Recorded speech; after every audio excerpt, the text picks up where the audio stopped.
right, I think we are slowing down.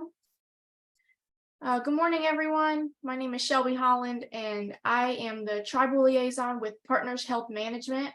I, along with my colleagues from Alliance Health, East Point, Sandhill Center, Trillium Health Resources, and Via Help, would like to welcome everyone to our first ever collaborative event honoring Native American Heritage Month. These companies I just mentioned are better known as the Taylor Plan for the state of North Carolina. Taylor Plan is a Medicaid health plan for members who have mental health needs, substance use disorders, intellectual developmental disabilities, or traumatic brain injuries. Recently, through Medicaid expansion, North Carolina has something called the tribal option. This is only for federally recognized tribes at this time, but it's a great start for providing more resources for tribal members in the communities. Due to this plan, the state requires tribal liaisons to be hired for each company. So your 6 representatives for the state are myself, and I'm a proud member of the Lumbee tribe. We have Dave Peterson, Erica Reynolds, who is a member of the Cherokee Nation, Arawak, and Sara tribes, Eric Johnson, Sheena Richardson, who is a member of the Halawa tribe, and Davin Fourkiller Raby, who is a member of the Eastern Band of Cherokee Indians. We are all on today's panel, along with the 8 presenters that we have lined up for today's event. Our goal when developing this event was to highlight the unique qualities and contributions made by Native Americans and to ensure that the culture is both honored and celebrated. Unfortunately, our efforts of engagement fell a little short on our first event, resulting in not having representation from every tribe in North Carolina. However, we want to honor their contributions and culture as well. We are committed to conducting the proper outreach and inclusion for our next and all future events. So to avoid making this mistake again, please put your name and contact information in the Q&A section so we know who to contact moving forward. Before we start with our presenters, I want to give folks some extra time to trickle in. I know we can run a little bit late sometimes, and I thought that filling this space with some quality information regarding Native American Heritage Month would be a good icebreaker. So, number 1, prior to Native American Heritage Month, we had American Indian Week, which President Reagan proclaimed on the week of November 23rd through the 30th in 1986. In 1990, President George H.W. Bush designated November as National American Indian Heritage Month. It was later changed under President Barack Obama in 2016 to Native American Heritage Month. However, you will probably see and hear American Indian Heritage Month used interchangeably. Number 2, if you were at the North Carolina Indian Unity Conference in March this year, it was in Raleigh, then you already know this, but for those who weren't there, this year's theme for Native American Heritage Month in North Carolina is Many Tribes, One People. This signifies unity and strength, as well as the rich history and culture of North Carolina's tribal communities. We hope to see all of you there this year. It's going to be in Charlotte for the 49th annual conference. And lastly, number 3, if you are looking to do some additional celebrating, the North Carolina Museum of History is hosting their 28th annual American Indian Heritage Celebration and has 2 different events. On November 17th, it is noted as their Education Day. It is going to be a virtual event that begins at 9:30 and concludes at 1:45 p.m. It features storytelling and pottery, among other activities. Then the next day, on November 18th, the celebration is going to be in person at the museum, beginning at 11 and concluding around 4 p.m. This celebration will include various demonstrations and performances highlighting the artistry, customs, and culture of North Carolina's Native American tribes. Both events are free and open to the public. If you need more information on that, please feel free to visit the North Carolina Museum of History's website.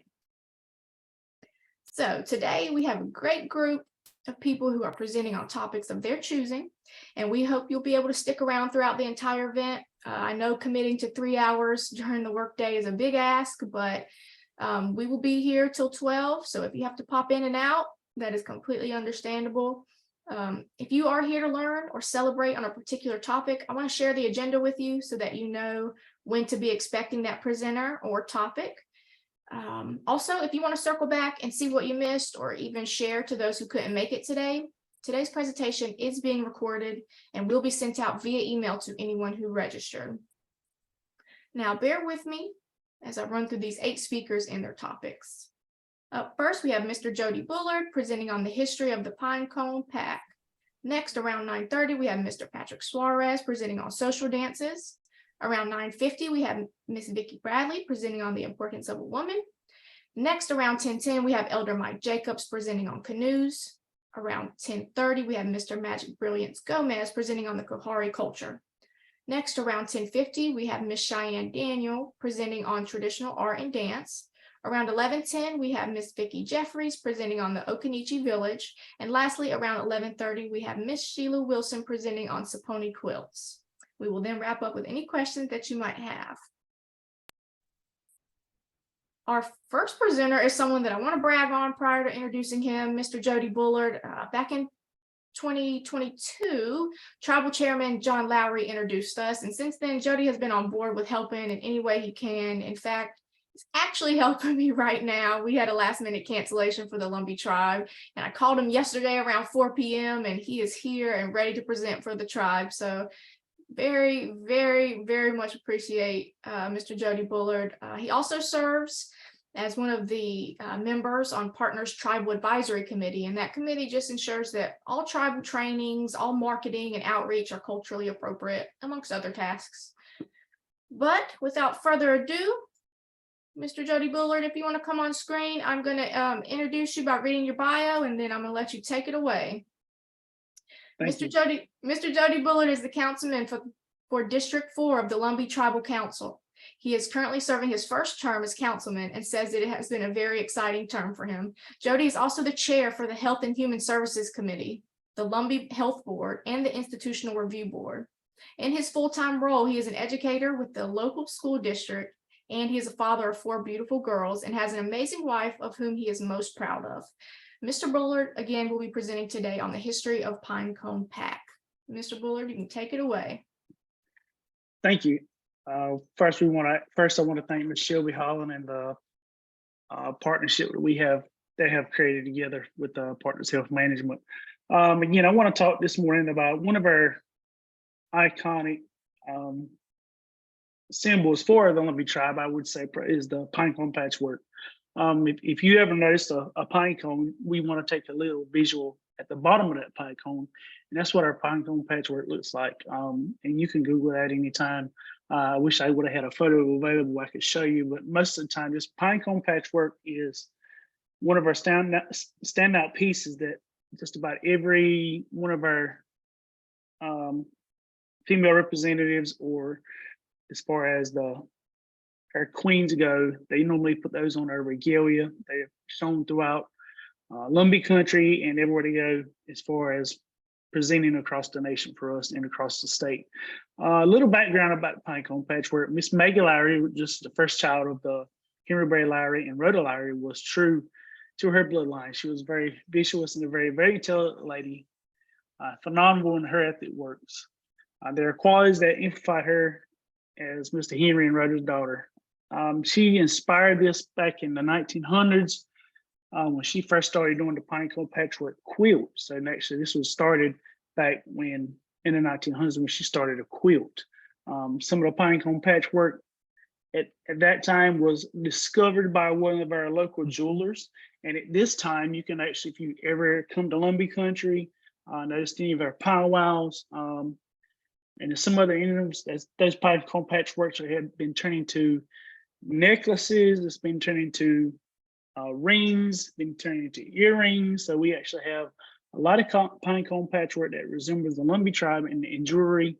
And again, we can do it in quilts and anything that resembles the Lumbee tribe's logo equals just about adequate to the Lumbee tribe patchwork.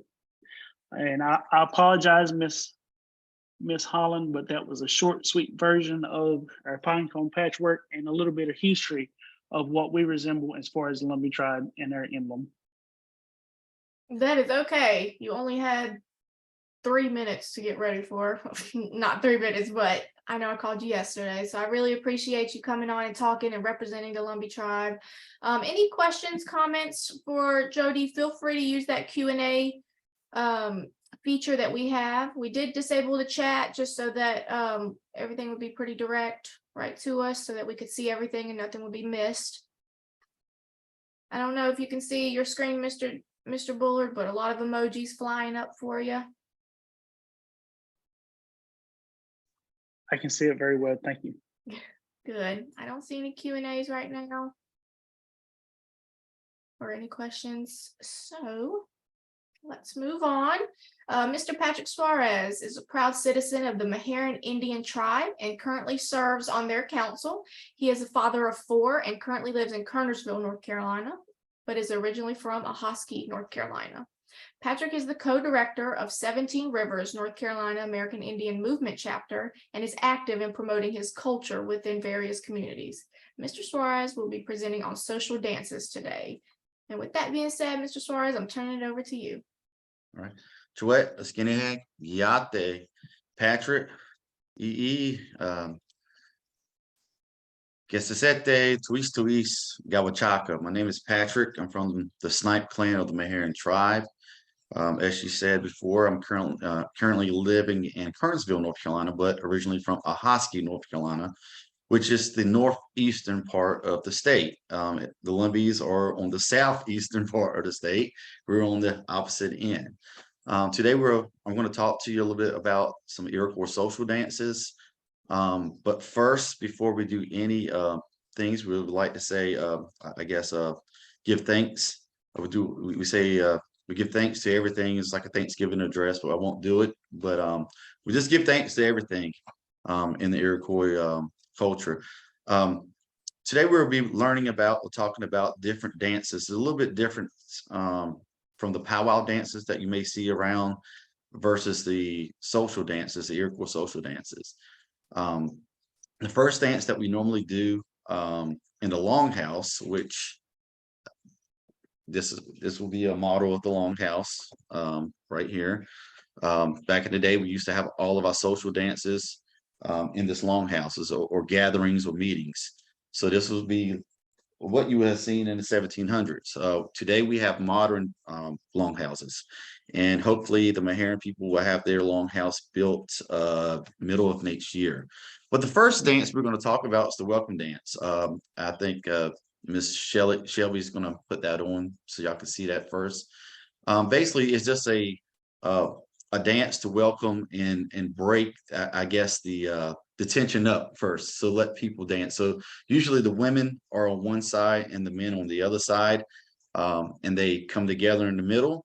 And when the song changes, the beat, they basically go on the opposite side. So we're going to watch one video right quick on the welcome dance.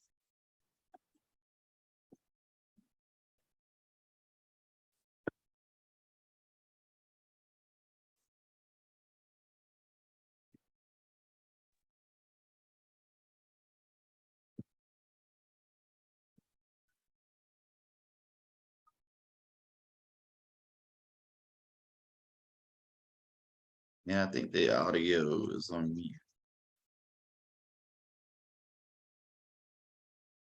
But that's okay. But as you can see, the men are on one side, the women on the other, and they switch up once the beat changes. And the welcome dance usually takes about a minute to do, so it's not a long dance like some of the other social dances. It's okay, Shelby. But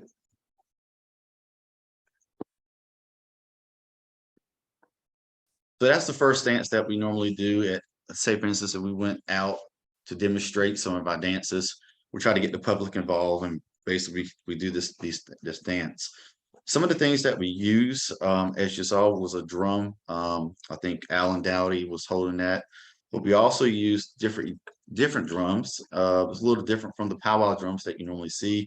This is a water drum, and Brandy Green made this one. Used Tuscarora from up north. Even though it's a small drum, it makes a lot of sound. So there's water in the drum. Usually the drum is made out of cedar, and the middle of the wood is hollowed out, and you have deer skin right here and your drumstick, and you put a little bit of water in here, and basically,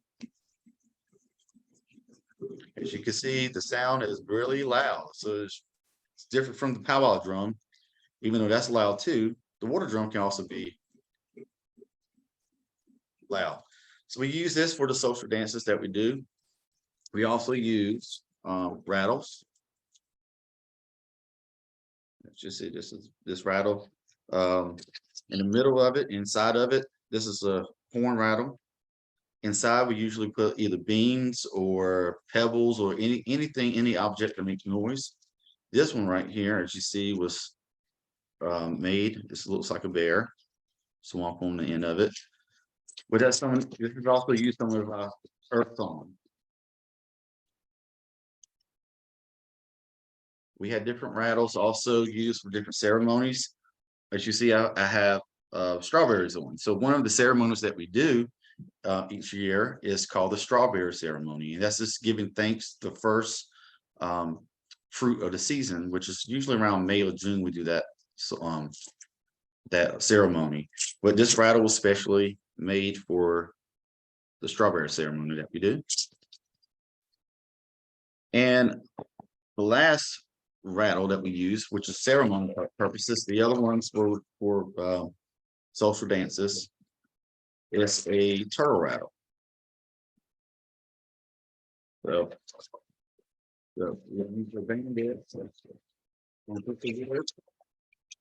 and do some of our social dances in the longhouse.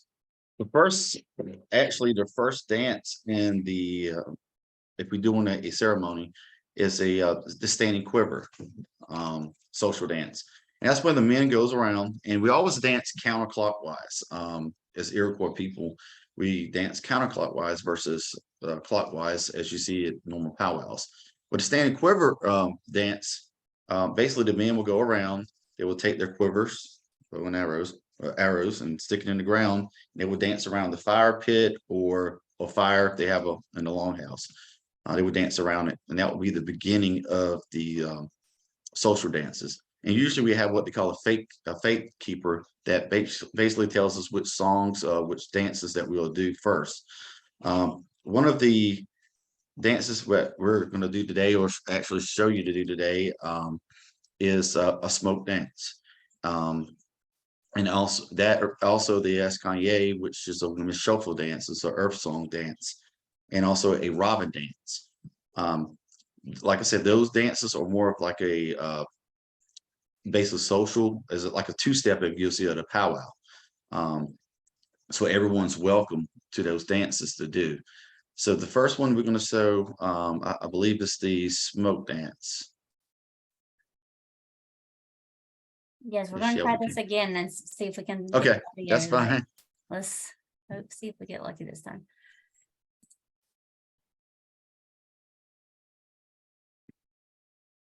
And Alan Dowdy, he's actually the one that made some of these videos, and I asked for his permission to share some of these videos to everyone today.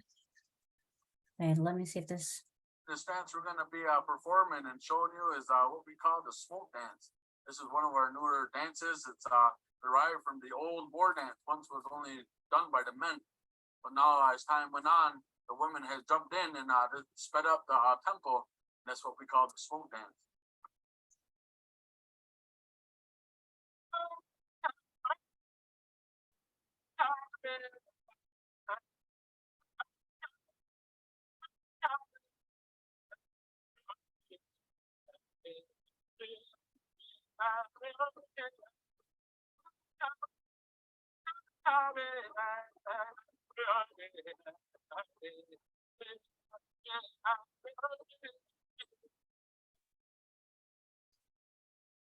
Okay, what we're about to see and perform here is what we call Escanye Dynasty in the Seneca language. These are earth songs.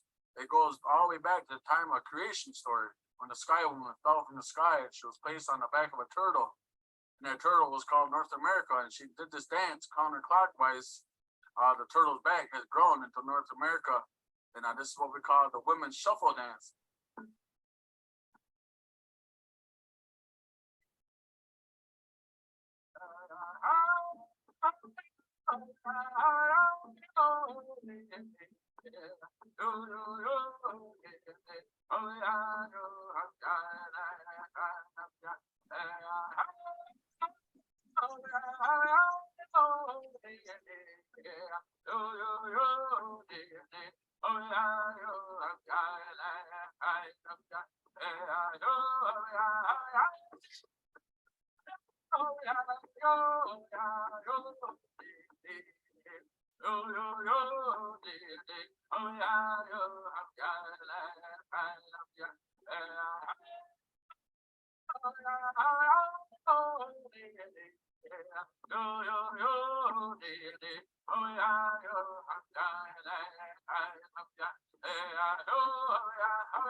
Okay, all right. Thank Give you, a Alan. comment and, acknowledgement, for, I'm very honored to be able to come here with, And Mr. Suarez, do you want us, now that we have audio working, do you want us to circle back to the welcome dance? Or did you want to continue forward? I mean, for time purposes, I think we're okay with that. Okay, But just to piggyback on what Alan was saying, the smoke dance you see at a lot of powwows now, it basically originated from a war dance. It was actually from the Osage people. So the young men will dance around the fire and basically do their slow movements prior to any type of war the night before. But when there was no more war, they sped the tempo up, and was more or less they did this for shows back in the 1900s. It was more of the Western style shows. So they actually sped up because there was no more war, so they didn't have to do the war dance anymore. So they basically sped up the song to show which male had the most stamina, the endurance level, and it will show the moves off. And then, of course, the women wanted to get in it. So now the smoke dance, you'll see at most powwows, they have smoke dance competitions in various powwows. So just to piggyback on what Alan was saying. Also, some of the other songs that we do, like social dances, we have a robin dance. And a lot of the dances mimic the animals. So the robin dance is basically, for the robin. And it was a story about the robin dance. It was about a young boy. He wanted to know his vision in life. And his grandfather said, well, go out to the longhouse. I want you to, fast for 3 days and you'll have your vision. And the boy went out. He stayed out. He didn't eat, just drank some water. And later on, he told his grandfather was checking in on him and basically said, grandfather, I don't know my vision yet. He said, just give it one more day. The next day, his grandfather went out back to the longhouse by the river, and he couldn't find his grandson. And all of a sudden he heard this little someone speaking, a voice. He didn't know where it was at. And it was a bird, basically. It was a robin, and was speaking to him and telling him, basically telling his grandfather, hey, my vision in life was, it was to be a robin, to bring renewing life every spring. So when you see that robin out there in the springtime, that robin is bringing new beginnings. So basically what I tell people, if you had issues in school, when I go to schools, I tell the students, if you had a bad year last year or a bad semester, spring is coming, you have new beginnings. So the robin dance, you will have the men on one side, the women on the other. I think we have a video of that also. And the men will be using the rattles, sort of like this, while they're dancing. And like I said, they dance counterclockwise. And when the song changes, the tune, the men and the women will basically face back to back. So Mr. Bill Krause made a video of the robin dance. So we'll show that right quick. And I normally go to different organizations, and we do these, for presenting for cultural purposes. But if you feel like you can, if I challenge you out there at work, if you're at work, if your bosses are looking, just get up, have the men on one side and the women on the other side, basically, and face each other about maybe 2 feet apart. So we're gonna look at the video. Just look at the video and try to do the dance with us if you can.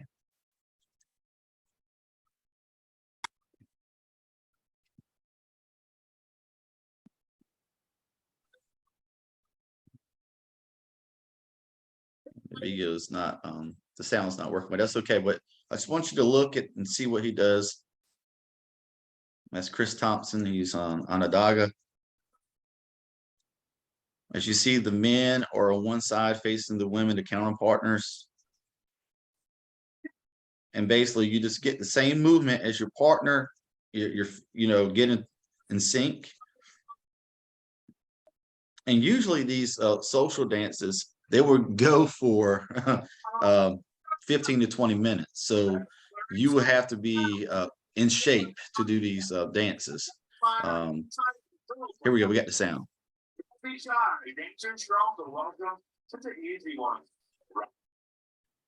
Let's see the video. It's all right. Yep. So that was the Robin dance. Okay, she's getting back. She's gonna scroll back. Sorry, I'm not sure what's going on with that. It's crazy. That's okay. All right, we'll try one more time. All right.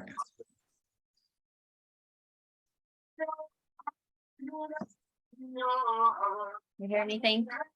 Yes.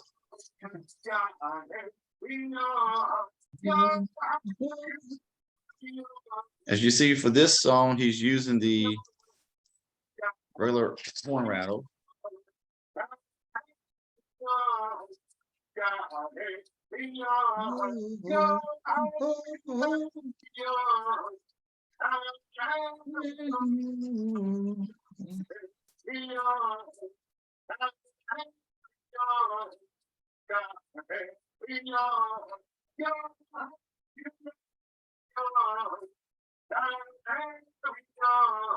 When the song changes, they just turn back to back and they go back and face each other.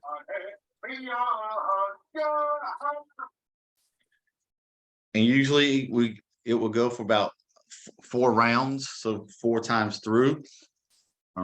Like I said, some of these songs would go for 15 to 20 minutes. One of the other dances, social dances, is called the alligator dance, and the alligator dance is also a social dance, which was borrowed, was given to the Haudenosaunee people, the people of the Longhouse. That would be the Cayugas, the Tuscaroans, the Senecas, so the 5 nations, the 6 nations, the Mohawks, Oneidas. But this song was basically given as a gift, and of course it comes from Florida, the Seminole people, which is called the alligator. You know, we have most alligators down there. So the men and women will lock elbows, and they will basically dance around and counterclockwise. And it will do, when the sound or the song changes, the men will spin the women around with their arms locked in place. And throughout the song speeds up. The men and the women would go around. Basically, at the end, it would be basically running. But that will go on for about 15, 20 minutes. So, but a lot of these social dances, like I said, you have to have a lot of energy to do these social dances. So, but yeah, so the Meherrin people are Iroquois people. We were closely related to the Tuscaroans and Nottoway. And we were under the protection of the 6 nations in, I think, 1722 and also in 1802. So we're learning our culture now. We're learning our language, which is closely related to the Tuscarora language. It was just a different dialect. We're also learning our songs, our dances, and our social dances. So this is a learning experience for everyone. I believe everyone in North Carolina has some are connected. So these songs are open for everyone in North Carolina and these dances, because we're all, you know, related probably twice. So, but any questions? I think that's all I had, Shelby, for today. Perfect. Thank you, Patrick. And of course, we have a lot going on in the chat. So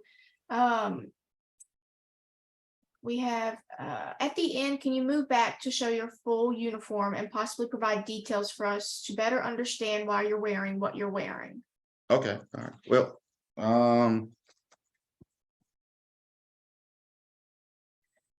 I don't have on my bottom. I just got my khakis on because I got good work. But what I have right here is sky domes. If you see right here, to beat it to represent the sky world. My strawberries right here. This is my cousin Belinda made this.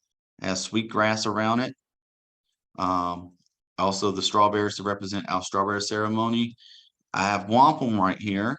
I believe Julian Hunter made these for me. Also, my turtle earrings are made out of wampum. My Gustoa, as you see, I have different feathers on my Gustoa. I have some hawk feathers on the back. They're made of turkey feathers, duck feathers, and hawk feathers. And also strawberries around here. So basically, the regalia that I have on right now, it just represents the strawberry ceremony that we do every May, the end of May. In the back, as I said, we do have this wampum belt that we will present to the Oneida, to the Six Nation Council, hopefully next year. But this tells the story. This is all wampum too, so it's a very heavy belt. But this tells the story about the migration of the Meherrin people and seeking protection under the Treaty of Peace with the Six Nations. And the Meherrins came through the western door through the Oneidas. So this belt will be presented to the Six Nations Grand Council, but will be given to the Oneidas to keep as a gift for taking not just the Meherrin people, but the Tuscaroras here in North Carolina that went up also, and also some of the Saponi went up also for protections in the 1700s. So, but this is like I said, this belt is probably maybe 5 pounds of real wampum. So, but it just tells the story. So, we will be going up there to present this belt to them. Some of our representatives, clan mothers will be going. Thank you, Patrick. We have Miss Ashley Longboy. She wants to say, just want to thank you, Patrick, for sharing your culture with all of us. Miss Valerie Jones asked, can anyone in the tribe do the dance, or are there certain people whose job it is to do the welcome dance? Oh, the welcome dance? It's a social dance. So we actually want people to do that. If we go to an event, we will probably get people out of the crowd to come and do that welcome dance. So any social dances, anyone can participate in. So it's not just one tribe, one person. We welcome everyone. It's just like when you go to a powwow and they're doing a two-step or a round dance. It's just a different type of dance. And to me, what I tell people is follow the leader. If you don't know how to do the dance, follow the leader, and they always will tell you exactly what to do. Thank you. Miss Erica Locklear says, good seeing you, brother. And then Marvel Welch has a question. She said, do you have a Meherrin story that is traditional to your people? A story. We just know that our people originated from up north and came down. It was called the Sitz family, and we came down probably in the 1400s. We don't know why, but we traveled down east and down south. We actually originated. We took refuge in Virginia, actually, around Emporia. So if you look at a map where it says Native American tribes, you actually see the Nottoway, the Meherrin, and the Tuscaroras. So there were only 3 Iroquois tribes down in Virginia and North Carolina. The rest were Siouan or Algonquin. We just say that's how you different the language that we spoke, basically. But we just knew that we came down originally in the 1500s, and we broke apart to the Sitz family. It was the Sitz family called the Gawachaka, people of the water. That's our original name. And we came down to our name Meherrin came from the river, Meherrin River. So, and then of course in the 1700s, some of our people went back up. Not everyone left, just like some of the Tuscaroras that was left behind. Not everyone went back up north, but some of our people, we were able to trace some of our people that went up north to Canada, actually, some of the families, so, or clans. And I'm from the Snipe clan, so we have different clans in our tribe. We have the Snipe, Turtle, Wolf, and Bear clan. Thank you, Patrick. We do have someone thanking you for mentioning the Tuscarora of North Carolina. If you weren't here earlier at the very beginning, we did issue a public apology. If your tribe is not being represented today, please put your contact information in the Q&A section. We have disabled the chat, but the Q&As are coming through. Please feel free to put your information in there if you want to be contacted for any future events. Last question for you, Mr. Patrick, and then we will move on to the next speaker. All right. Are the younger generations appreciative of the cultural dances? I can speak on my girls, my kids. I have 4 girls, so they range from 7 to 12 years old, 13-year-old. They're very active. Like I said, I'm from Ahoskie, so I grew up in that area.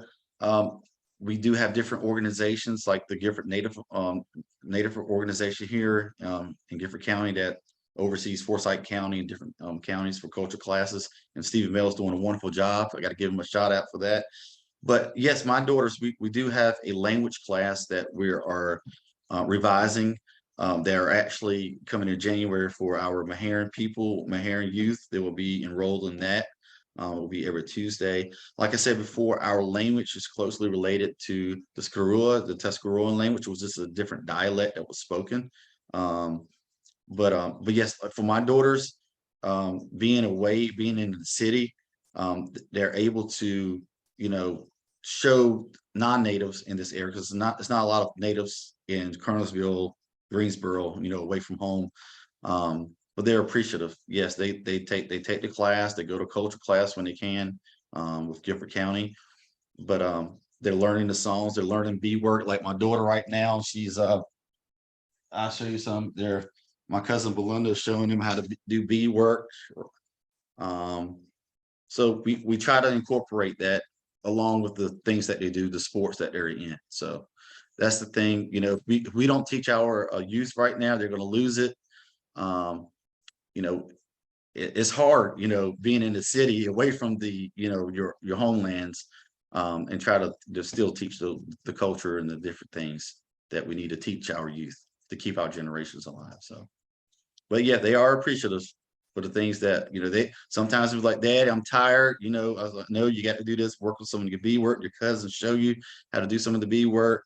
Raised beadwork is a little bit different than flat beadwork. I don't know if you can see it, but this is raised beadwork right here. So they're learning that. My cousin's teaching them that.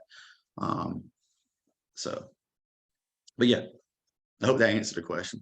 It did, Patrick. Just a lot of thank yous and representing the Meherrin culture so beautifully.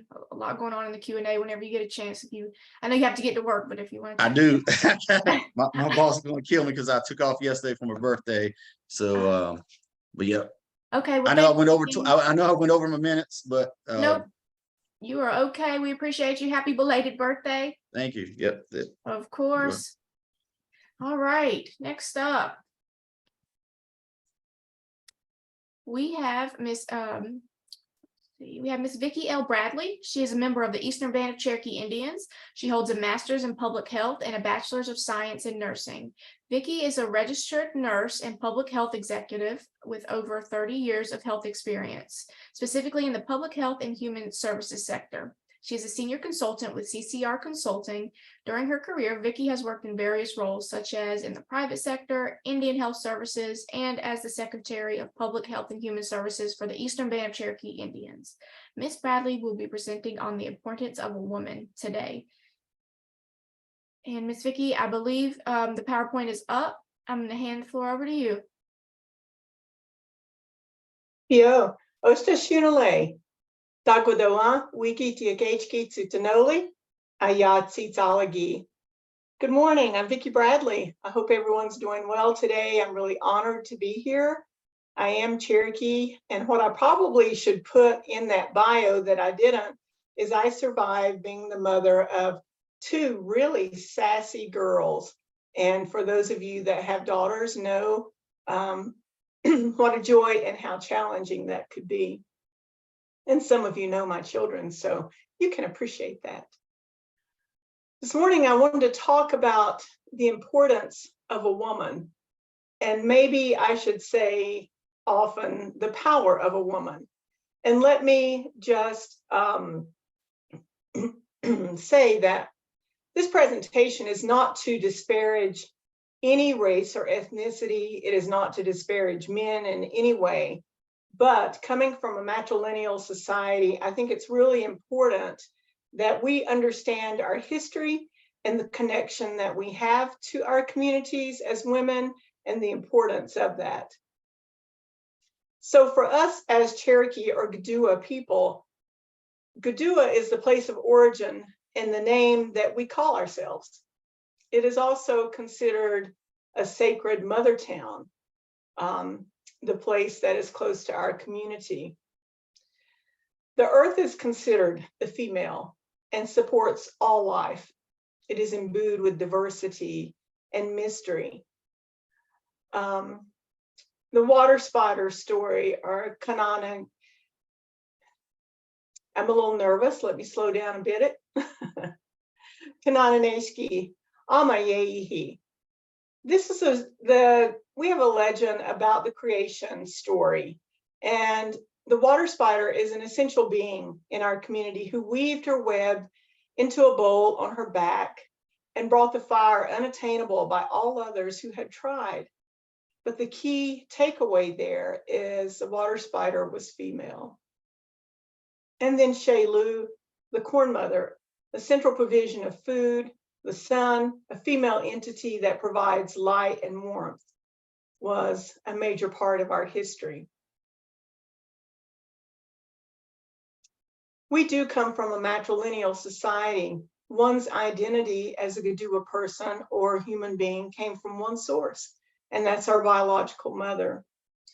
Our clan or birthright is given through one's mother. For instance, my clan is the bird clan. And even though others may be adopted into a family, it is always the mother's clan. Women owned everything and made decisions regarding life and death in council houses, long houses. And this goes for many tribes across the country and in North Carolina. Women decided what would be planted, what they would grow, how much they would grow. They were builders and warriors and farmers and craftswomen and healers. They were also negotiators. There were war councils, and they negotiated peace treaties. I think that's important to understand the role of women, and that doesn't negate the fact that women were also mothers and nurturers, and they were caretakers, and they were strong fibers that kept the family together, but they were very, very various roles as a woman in indigenous societies. In the decline of the matrilineal society, there were a lot of things that happened. And if you do much reading or research, we understand that with colonization, there were significant changes in the ways of women. Europeans could not have colonized the New World without destroying the position and status of women. In a lot of writings, you see that they talked about when they found the communities, indigenous communities in America, they were astonished at the role that women took, that how significant the decision makers were all women. So matrilineality and clan-based social organization survived the first 5 centuries of colonization, but the roles and responsibilities of women was diminished, and in some roles completely eradicated. The social stability and structure had been breached by the subjection of the matrilineal society and transformed into what some call a patriarchal mirror of colonizers. In other words, the way that indigenous people married, that changed, and the way that relationships formed changed, and the roles of women changed. They were taken out of negotiations, they were taken out of places, and they were removed from the tables where the discussions happened and authority to make decisions happened about their communities. A transformation in familial roles changed from matrilineal to patrilineal, so they did mirror that of colonizers to be more male-oriented and male decision makers. This change from a communal cooperation, or what we call gadugi here in our community, to individualism. And communities did not rely on those clan mothers to make decisions, but they were made individually by men throughout other ways and means. Federal policy changes and growing dependency on the white world reinforce patrilineal beliefs. I know that Chief Joyce Dugan, our only female chief here in Cherokee, stated one time that we had become so dependent on governmental handouts that it was really hard to maintain our resiliency and independence as a sovereign nation. But this was perpetuated with colonization. Violence on women was necessary to perpetuate the new way of thinking and support patrilineal roles. Women were very powerful and very strong. And in order to, I don't want to say beat them down, but in a sense, violence was necessary to take them out of those roles because they felt like there were such strong leaders in the communities that the colonists really did see that in order to become authoritarian over these indigenous communities, that women's roles were going to have to be diminished.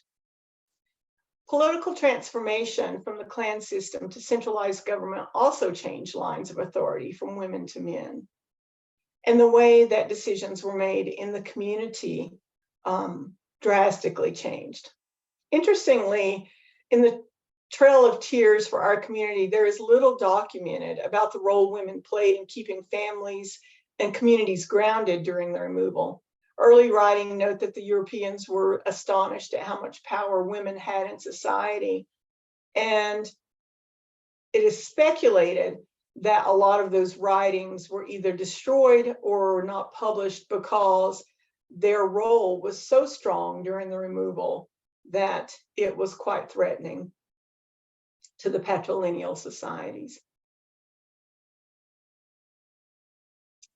So Wilma Mankiller is somewhat of a hero to a lot of people, but particularly me as an Indigenous woman.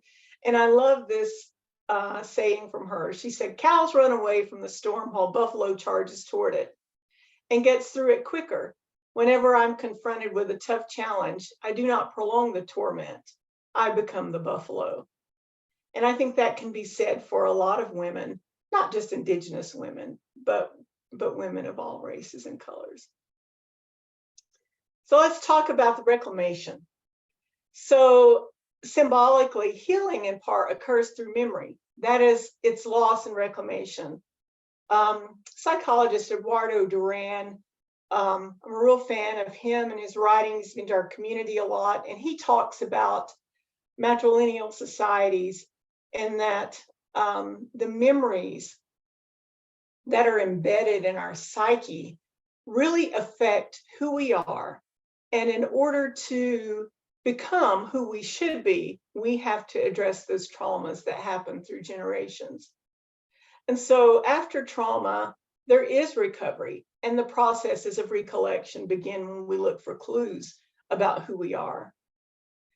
Elders have said the serious social ills of Cherokee communities will be healed through their women. Inside them are powers of love and strength given by the earth, that their body has the ability to bear children, and that is a special gift that males will never be endowed with. And because of that, they have the power of the Creator with them. Women are reclaiming positions of leadership in health, law, education, and politics. And all of you see this also in your communities. Women are using their voice to advocate against violence against women. And we could go on and on and on, right, about what women are doing and how powerful and inspiring they've become. So in order for me to, I would be very remiss if I didn't acknowledge those who came before us, and in our community, the Gigwa, or the beloved women, and just to pay tribute to those. Nancy Ward is one of the first beloved women that we talked about. She was a warrior when her husband was killed, she took over his role. And then Lula Algoin was a nurse. She is an amazing woman. She was the first Native American registered nurse in the country, but she also delivered children on horseback here in our community. It is said that she delivered probably over 100 children. And the way that they would honor her, families would, because they didn't have money to pay, was they would name their children after her. And so she is just really an amazing woman to read about. Maggie Axwachacha was council clerk. She walked about 50 miles to council every month and never missed a session for many, many years. She walked from the snowbird community, which is in the far western state. Miss Louise Big Meat Maney was a potter, and she done big meat pottery, and she was renowned all over the world for her work. Miss Myrtle Driver Johnson does translations and is known for her work with our Cherokee language. And Ella Wachacha Bird was the daughter of Maggie Axwachacha, and she has done work with Cherokee language, and she was just the most loving person that you can imagine. Shirley Jackson Oswald also has done a lot of work in the education system, and she worked with Cherokee language. Lieutenant Colonel Kina Swaney served in the military, but what we know her for is she pushed a continuum of care for substance use disorder in our community, and the full spectrum of all of our substance use behavioral health services we can attribute to her advocacy. Miss Amanda Swimmer was also a potter, and such a joy to be around.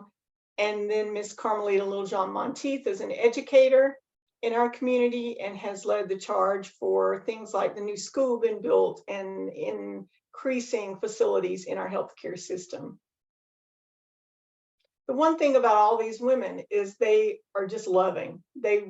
Those that are still alive are just loving, and those that have passed, that is what everyone said about them. Native women that we should know, and I won't read these to you, but you can see just through history, some amazing women that have, Indigenous women across the country that have left a legacy for us to follow as females. And then responsibilities, and this is what I call Vickyisms. This is not anything that is researched, except just in the 30 years that I have worked in healthcare, been a mother, being mothered by a fabulous woman. These are things that, in my mind, I think are really important to me, and I hope would be to you. So I knew a lady, her name is Gudgie Cook, and she's a midwife. She's a Mohawk woman.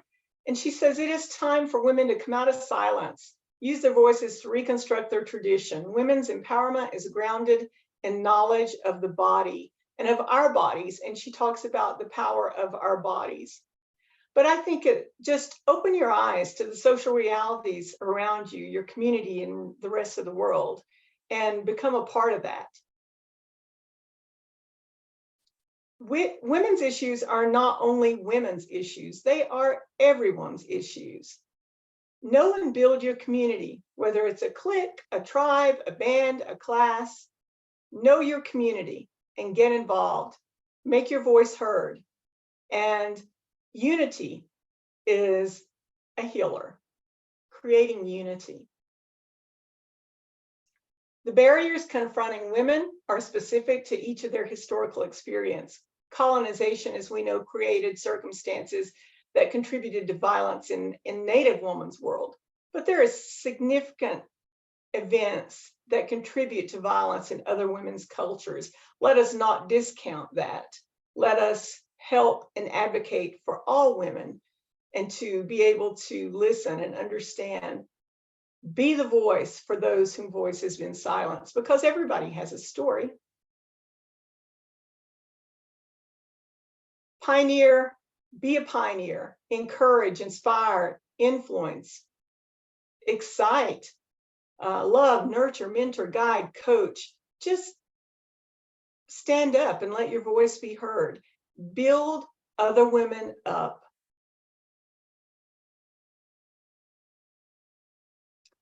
And then I talk a lot about agape love. And I really mean this, love everyone, like really, really love people for who they are. I love to read Mother Teresa's writings, and she talked about agape love a lot.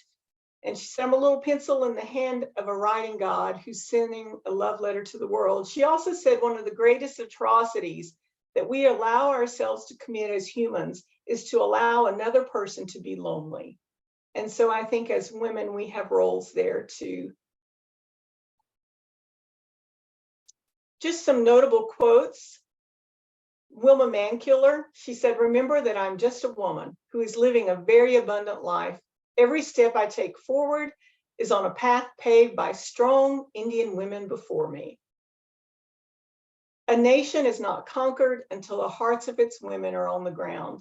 Then it is finished, no matter how brave its warriors or how strong their weapons. And I love this quote because I think it really shows that women will stand up and they will fight until they give everything mentally, physically, and emotionally that they can. The healing of Indigenous communities will not come fully until their position of respect and honor have returned. And that was Tom Belt, a close friend and mentor here in Cherokee. As I said, I would be remiss if I didn't acknowledge the women in my life, in our community, but this is women of our own family. And when there are 3 generations present in a family, one of them is bound to be revolutionary. I love that quote. And so this is just 3 generations in my own family, my mother, myself, and my 2 daughters. And so my words, if I have anything to impart to you today, would be the kind of woman that inspires the revolution, but make sure the revolution is kind and graceful and genuine and fierce. Always, always, always choose love over power. Love will heal, love will strengthen, love will inspire, and love will unite. And my mother always said, be strong, be hopeful, be loving, but you don't have to give up your femininity to do this. You can be strong, but you don't have to be mean about it. And in conclusion, another favorite person of mine is Deb Holland, and she says, November is Native American Heritage Month and a good time to honor the legacy of our ancestors, but every day we should stop to think about our country's beginning and that the United States would not exist if not for a great deal of sacrifice, blood and tears by Indian tribes across the country. Shkeen.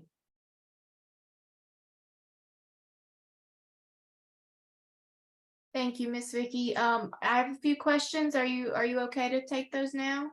Sure. All right. I'm gonna start with just the comments. Wonderful presentation, Vicki. Good to see you again and glad you're doing well. That's from Lou McCraw. Julie Holman says, thank you so much for sharing your wisdom with us today. Laura Chavis says, phenomenal presentation. Thank you so much. April Whitmore Locklear says, preach. I think that's on the women's part. Marvel Welch says, proud of you, Vicki. Ozda, I don't know if I'm pronouncing that correctly. Please forgive me. Ozda means strong Cherokee voice in action. Good to hear from you, Marvel. Thank you. Thank you so much. What wonderful opportunity to learn a little about our North Carolina ancestors, being the original people here in North Carolina. Always appreciate you so much. And then there was one question, forgive me of the pronunciation again. How can I find more info about the Dawes Rolls of the Cherokee Nation? Does that sound familiar? I might be pronouncing that wrong. It does. There are the LDS Church here in Cherokee actually has copies on microfiche of the Dawes Rolls, but you can also contact our enrollment office and they can give you a lot of resources at Cherokee. And the main line for the tribe is 359-7000, and they could direct you to that office. Another question. What are your thoughts about whether women and men counseling is effective? Clarify that just a bit. Women and men counseling or in I think counsel? that's a good question, actually. If you submitted that question, will you please clarify for me? And we will move on while we wait for that clarification. Thank you so much for your wisdom, Vicki. Ms. Carla Clark said that. Oh, we got clarification. Tribal council. What are your thoughts about whether women and men in tribal council are effective? Oh, I think all tribal councils should be women. No, I think there's a blend. I think, you know, women, there are reason that there are patriarchs and matriarchs in families. And in order to make a strong voice, I think it takes both. I think there has to be balance. In fact, in some of the writings, a book I used is The Sounds of Tohi by Dr. Lisa Loeffler and Thomas Belt. And they talk about this, about there has to be balance between both genders. And then, of course, there's a whole nother conversation about two-spirited people in Indigenous communities as well. But balance is what makes good decisions. Thank you. So I think that tribal councils should definitely be made up of both. Mm-hmm. Yep, keep your Q&As coming in. We are able to view those at any time. I do have one more question before we move forward with our next presenter. For you, Miss Vicki, it says, thank you so much for your presentation. Would you say more about women as negotiators of peace treaties versus warriors? Did women serve both roles simultaneously? Yes, women did serve as warriors in our community and in our history. I can't speak to other tribes, but it was often necessary. And just like Nancy Ward, women stood up when males in their family either were killed during battle, or if they didn't have males, they would take on those roles. We see the change in things like stickball and other traditionally male roles, but women were actually had more of an authoritarian role as peace negotiators.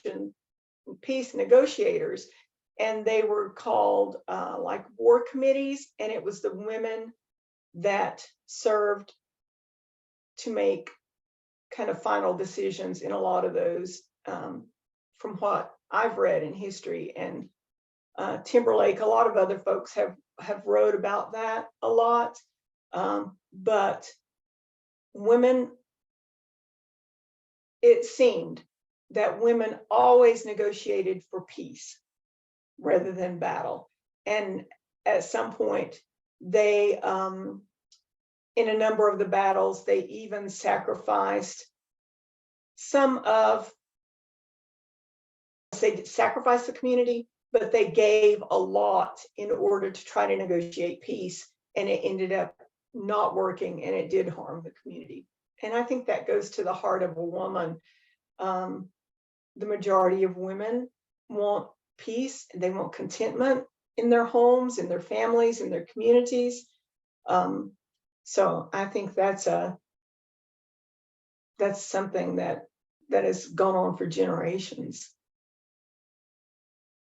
Thank you, Vicki. I know you had your PowerPoint up, so I don't know if you were able to see all the emoji reactions during your presentation, but you had so much going on, so many hearts, so many clapping hands. You did a great job. Moving along, just to stay on time, to my panelists, if you do see a question, like Miss Vicki, there are additional questions for you that we just don't have time for. If you want to take those offline, you are able to reach out to that person directly, or you can chat with them directly on here. Before we move on, I do want to just say that Dawn Page said that quilting is a part of her heritage as well. She looked up Lumbee pine cone patchwork, and the quilts are beautiful. as well as the pinecone jewelry. Thank you for your presentation this morning. Unfortunately, Jody Buller did have to hop off, but I did want to give him that recognition. I did send that to him offline, but just so everyone could hear it. Let's see. Next up, we have Elder Michael Jacobs. He is the chief of the Waccamaw-Siouan tribe. He has served as vice chairman and chairman on the tribal council board. He is currently serving his second 4-year term as chief of the Waccamaw-Siouan tribe. He is married to his best friend, Victoria Jacobs. He has also served as pastor since 2004 at one of the churches in the tribe, Mount Sinai Holiness. He enjoys working with the elders and youth, learning and teaching their ways, and he enjoys storytelling to the youth and others outside of the tribes as well. Elder Mike Jacobs will be presenting on canoes today. Mr. Jacobs, the floor is yours. Good morning. Good morning. What a pleasure to be here. And we do appreciate the opportunity to come. We've chose to speak today on canoes. For the past 5 years, our tribe has been in collaboration with the state archaeological department in retrieving some of the ancestral canoes from Lake Waccamaw, which has really promoted our community, non-tribal members, to come forward with a lot of artifacts and things that have been beneficial in the reclaiming of our history. A lot of the tribes in North Carolina, particularly with the Waccamaw-Siouan tribe, our history is still being written. We're still discovering things that has been through time sacrificed for survival, through the colonization and other things that have impacted our people as well as other tribes. And we're working towards the point with these canoes to get them in the hands of our people, that they can actually handle them, look at them, be able to inspect them, to really pay attention to the detail and the labor and the work that went into building and making these canoes. We've already retrieved 2 that's in the one's in the tribal building on our tribal grounds. The other is in preservation now. And you know, just to think about it being over 1,000 years old, and we're constantly getting phone calls now of other canoes that are being discovered.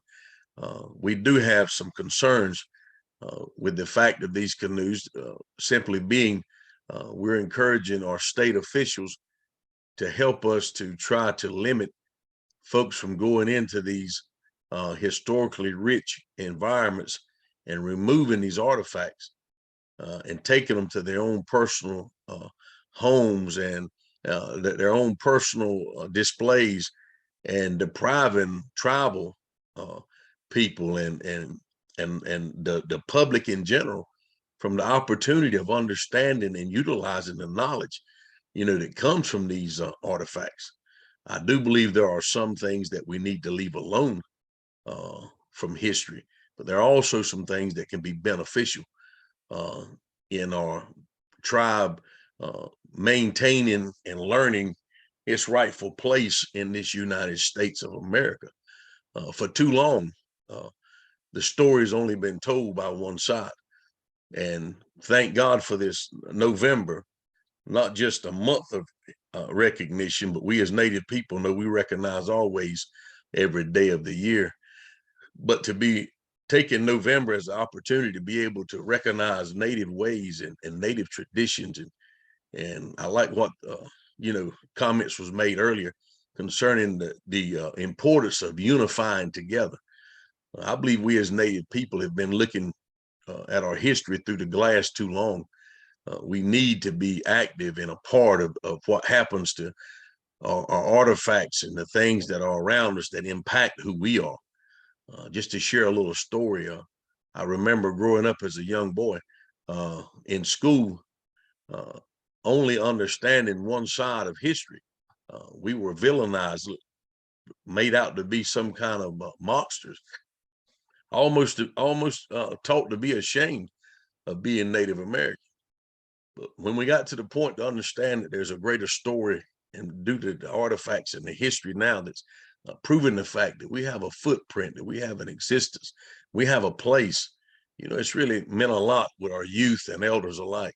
it's really impacted our tribe in a positive way, to give us the opportunity to be able to discover other communities, even artifacts within close proximity of our tribal grounds at this time, had been there for years. And now since these canoes have been brought forth, I don't like using the word discovered, because I mean, how can you discover anything? I mean, it was there, it was placed there purposely, preserved there for a time such as this. But we've also found now some villages that have been, we believe, that were tribal. We're finding pottery and arrowheads and all kind of grinding stones and different tools and things that have actually come from the examining this canoe and how it was built. When we first retrieved the canoes and began to look at it, we started our own canoe project of building one, and we wanted to utilize the native tools that they used.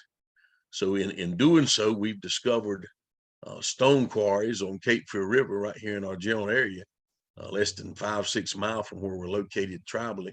And we've actually found other farmers and landowners that have allowed us access to be able to retrieve some of these artifacts and actually understand it, where our people got the stones from, and through trading and all, to do these dugout canoes. If you hadn't had a chance to look at these canoes, I advise you to examine them. Bladen County is full of them. All of our lakes and streams in our area, you know, we have these dugout canoes all around us. And these artifacts should be respected and honored, and not just cast aside or stuck behind a glass somewhere or another. We should utilize their benefits for the upbuilding of Native people and the general knowledge of the public, that we can appreciate one another and better serve one another in love and respect.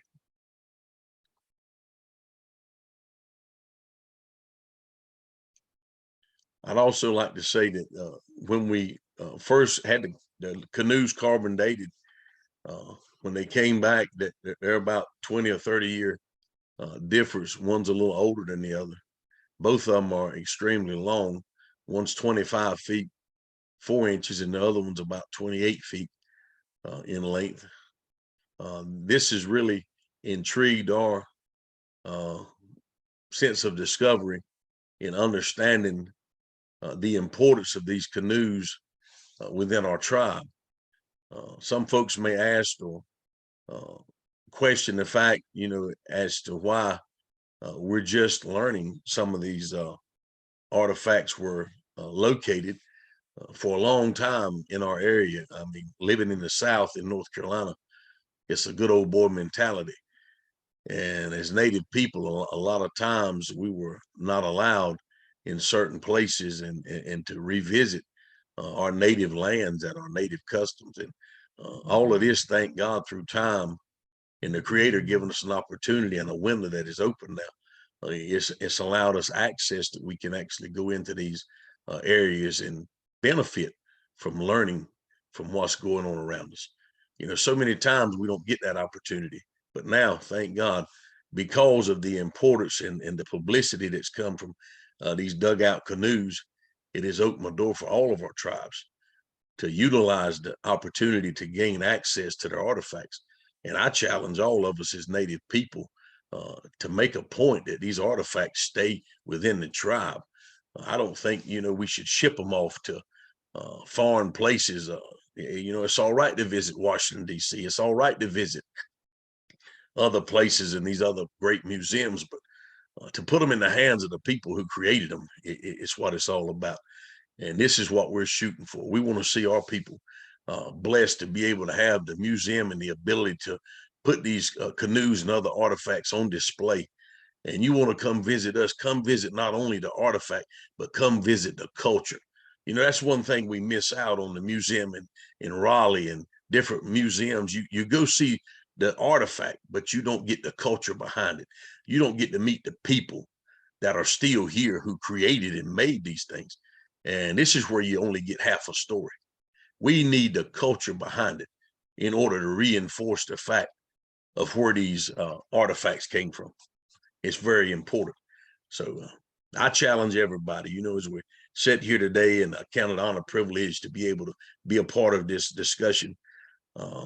I just count it an honor and a privilege to be able to just think about the fact that over 1,000 years ago, our people were moving up and down the highways and byways of rivers and lakes and streams, fishing and hunting, performing their ceremonies and their rites and passages, giving honor to their creator, a people of faith that we still are today.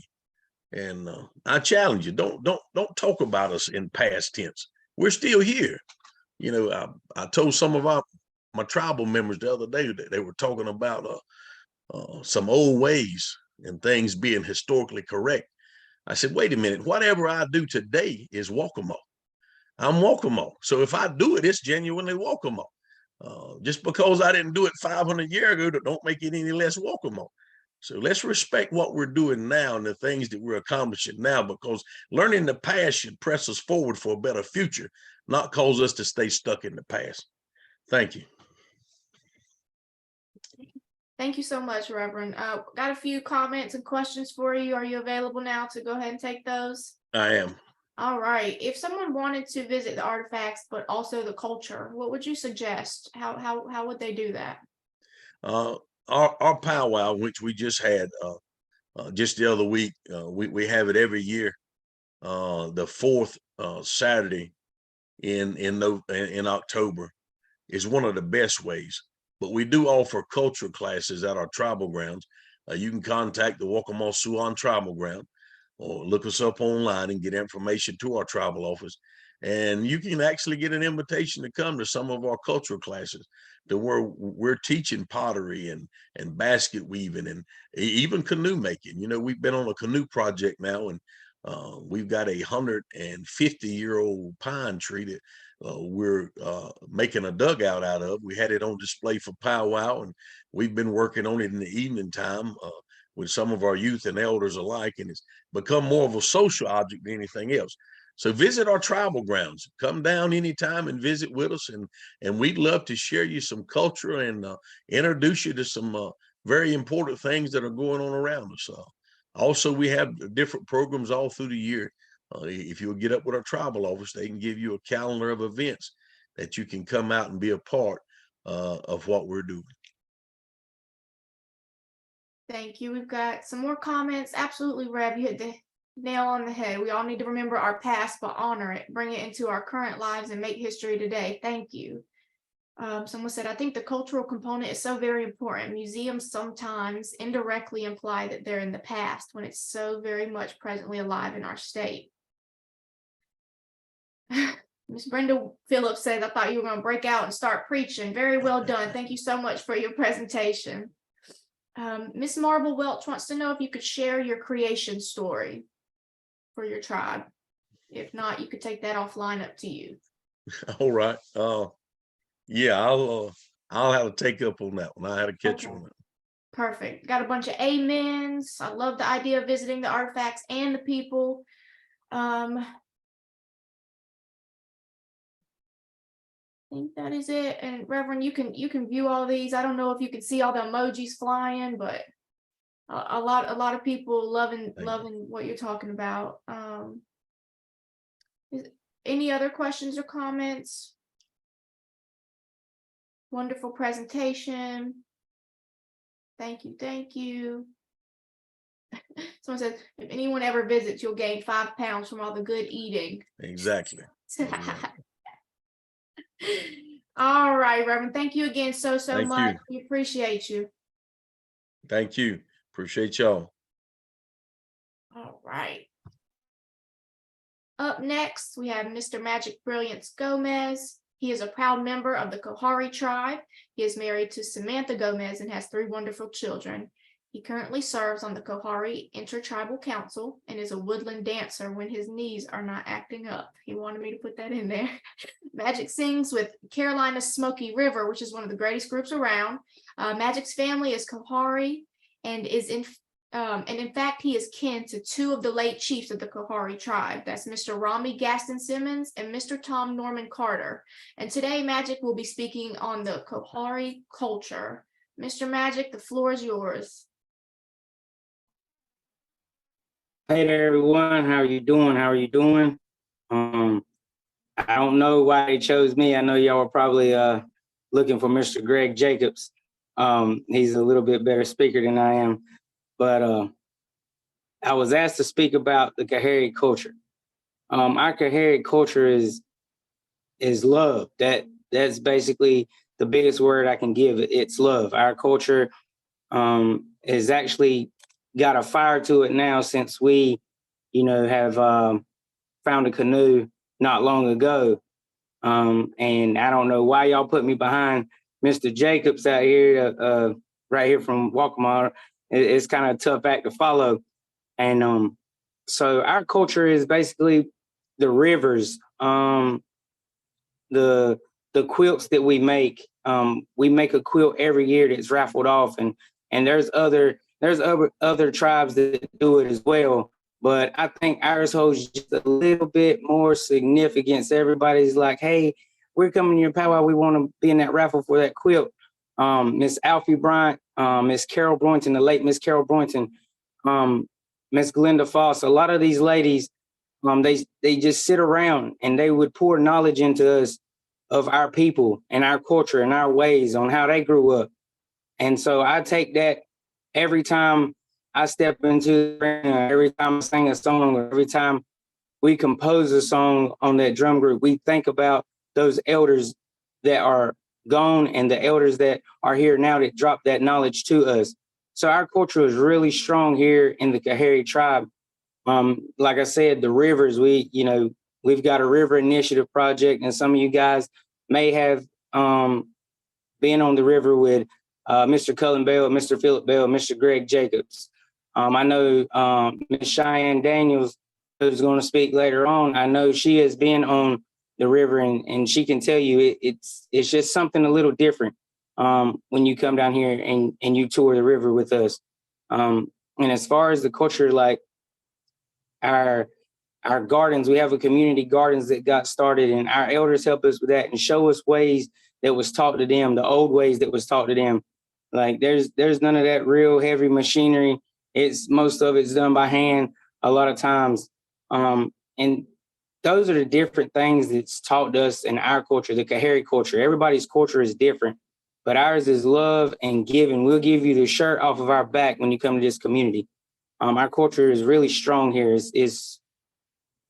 I don't even know how else to explain it other than, you just have to come down here and see it for the likes of yourselves. But, like I said, our culture is on rivers, the farming, the quilting, just different things. And now that river's come into play, it's like it's rejuvenated our youth. We have a lot of youth now that want to be dancers and want to be singers, and just want to understand and learn,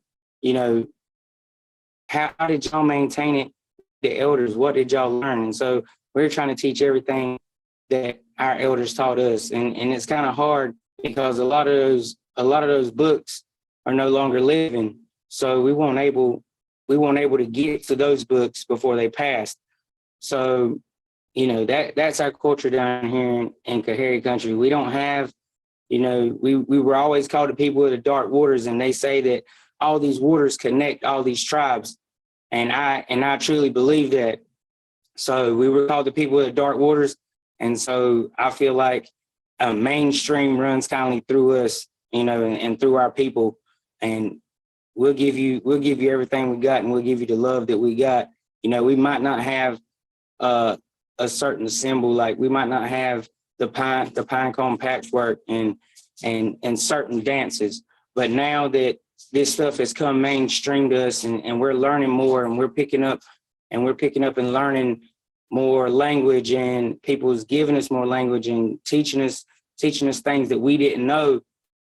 Our tribe is growing in that culture. So 20 to 30 years from now, who's to say we won't have, we won't be able to find a pine cone patchwork, or we won't be able to find, a certain language that we spoke. There's only a few words that we know now, and so But I thank the likes of our brothers and sisters from the Tuscarora to the Lumbee, to the Waccamaw Siouan, to the Halawasaponi, the people that's there in certain positions that come and help us and teach us a little bit more, something they found that might pertain to the culturalistic ways that the Kohari people had.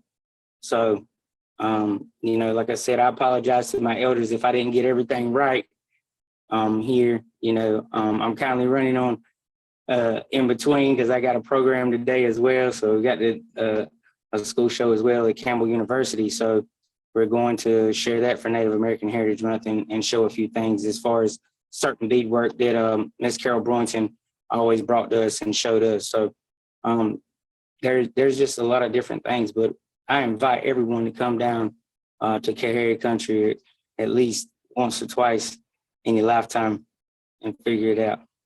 See what you like about us. Hey, Magic, we got a couple questions. The chat is moving. Oh, man. Okay.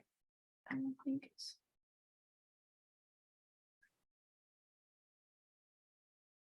Okay, where is your area? Where is Kohari country? And It how is. Okay, go ahead. Sorry, and how would someone visit to take part in your cultural events?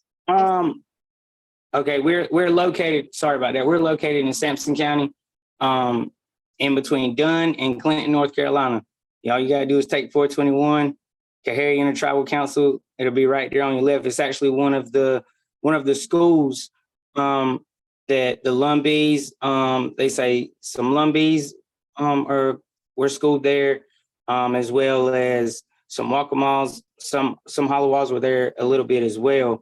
Not too many, but that's one of the oldest schools. They say that, you know, that when Native American people had to go to school, that's where they came to school at. That's why we have some Locklear families down here and some other Chavises and stuff stay down here as well. So that's how they got here. You would say migrated here.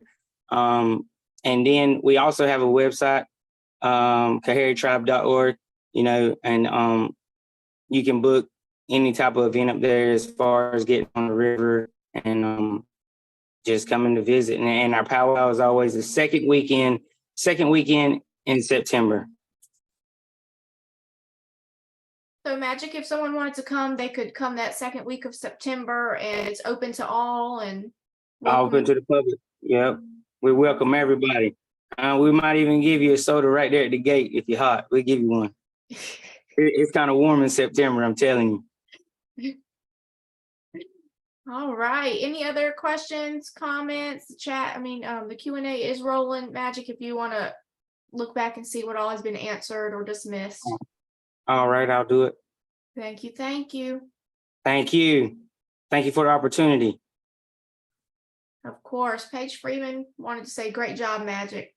Thanks, Paige. All right, Magic, you can go ahead and hop back on mute. We will move forward with our next speaker.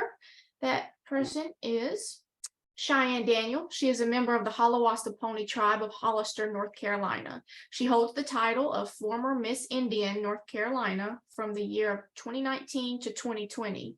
Cheyenne is a licensed real estate agent and currently works at Caldwell Banker HPW. She is the founder of her own business where she provides education regarding culture. That company is called Initiative for Hope, LLC. Cheyenne is very involved in her culture and an active fancy jingle and hoop dancer. Cheyenne will be presenting on traditional art and dance today. Ms. Cheyenne, if you want to come off mute, the floor is yours. Good morning, everyone. It's an honor to be here to share a bit about my people, the Halawasaponi tribe. Our tribe is now located in Hollister, North Carolina. And today I'm going to talk a little bit about the importance of our traditional art and dances. So I just want to start out by mentioning Miss Sonora Lynch. Most people probably have heard of her. She's kind of well known now for her pottery. Pottery varies amongst regions. A lot of Native tribes have some form of pottery, and they look very different. Some are red, some are black. like a lighter color clay, but our people, we have a lot of red clay in our area. So if you see her pottery, it's red with white designs, and a lot of the designs come from inspiration like florals and in that sort because of the woodland area that we are in. And so she, I know, uses her pottery to tell very, very awesome stories. So if you ever get a chance to stop by and ask her too, like, what does this mean? Where did you get this story from? And I know Doughton, her husband, that was a warrior that we here recently lost. But he used to help her a lot. So they would be like a big team with coming up with stories. They would talk about their childhood. And so pottery was a way too that people could use see our history. Like the story of Pocahontas came really from a pottery plate. So along the edges of the plate, it showed it depicted the pictures of kind of like what happened with the boats coming over and the people meeting and things like that. So pottery has played a big part in, I guess, for people to be able to look back and see our traditions.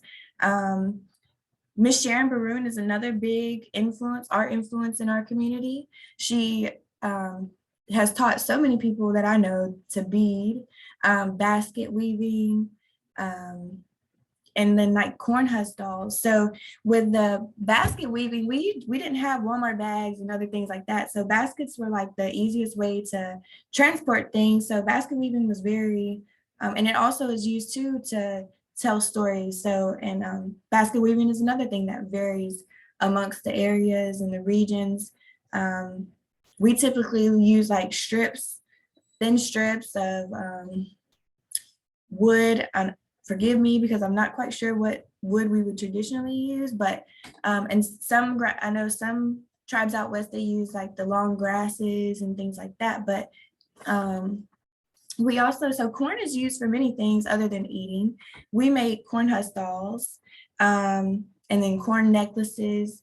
And those are, it seems, I guess, what people would refer to as primitive, but those are things that really help us hone down to our traditions and remember where we came from. Instead of all this plastic and things like that, like we really had we took from the earth what we needed.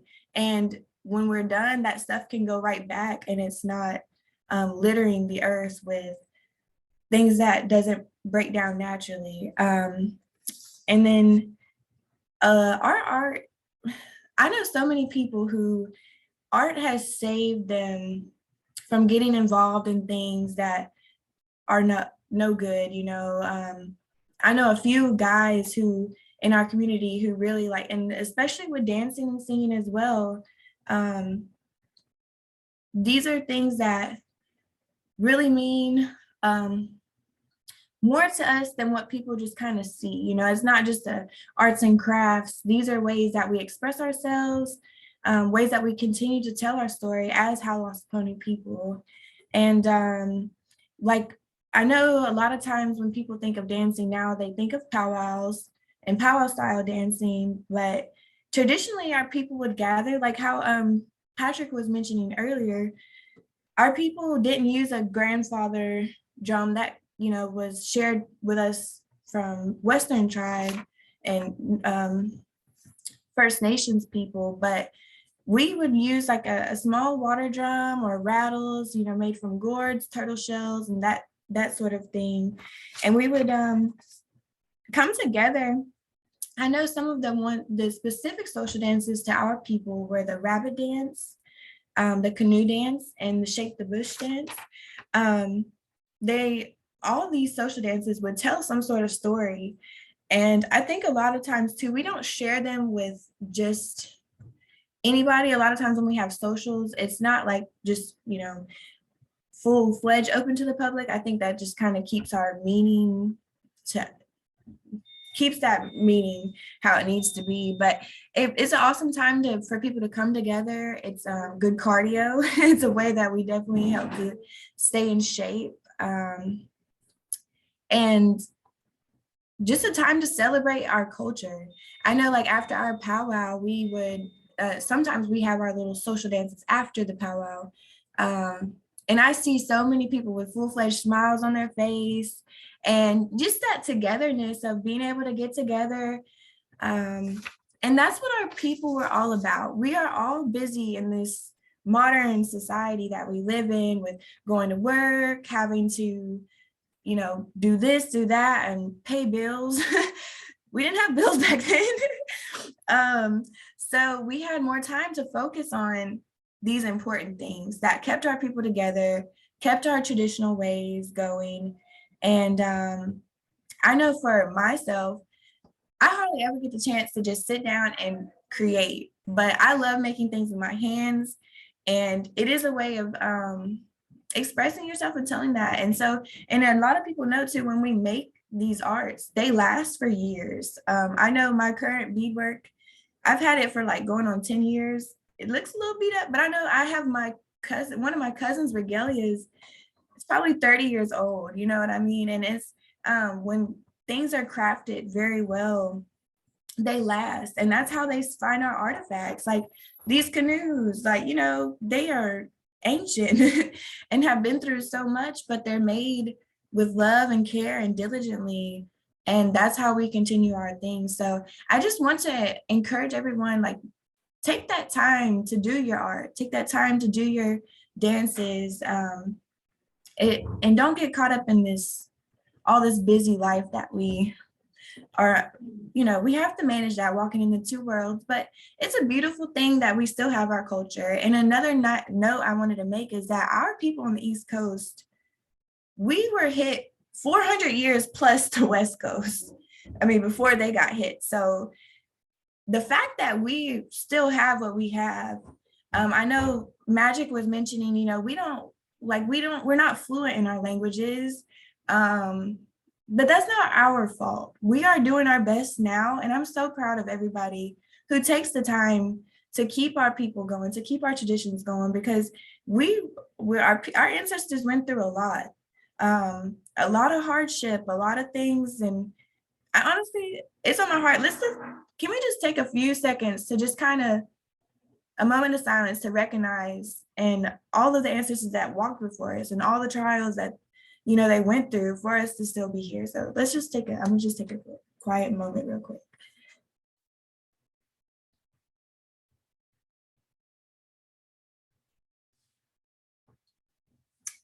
Thank you. Our ancestors deserve a lot more acknowledgement than that, but we are here, and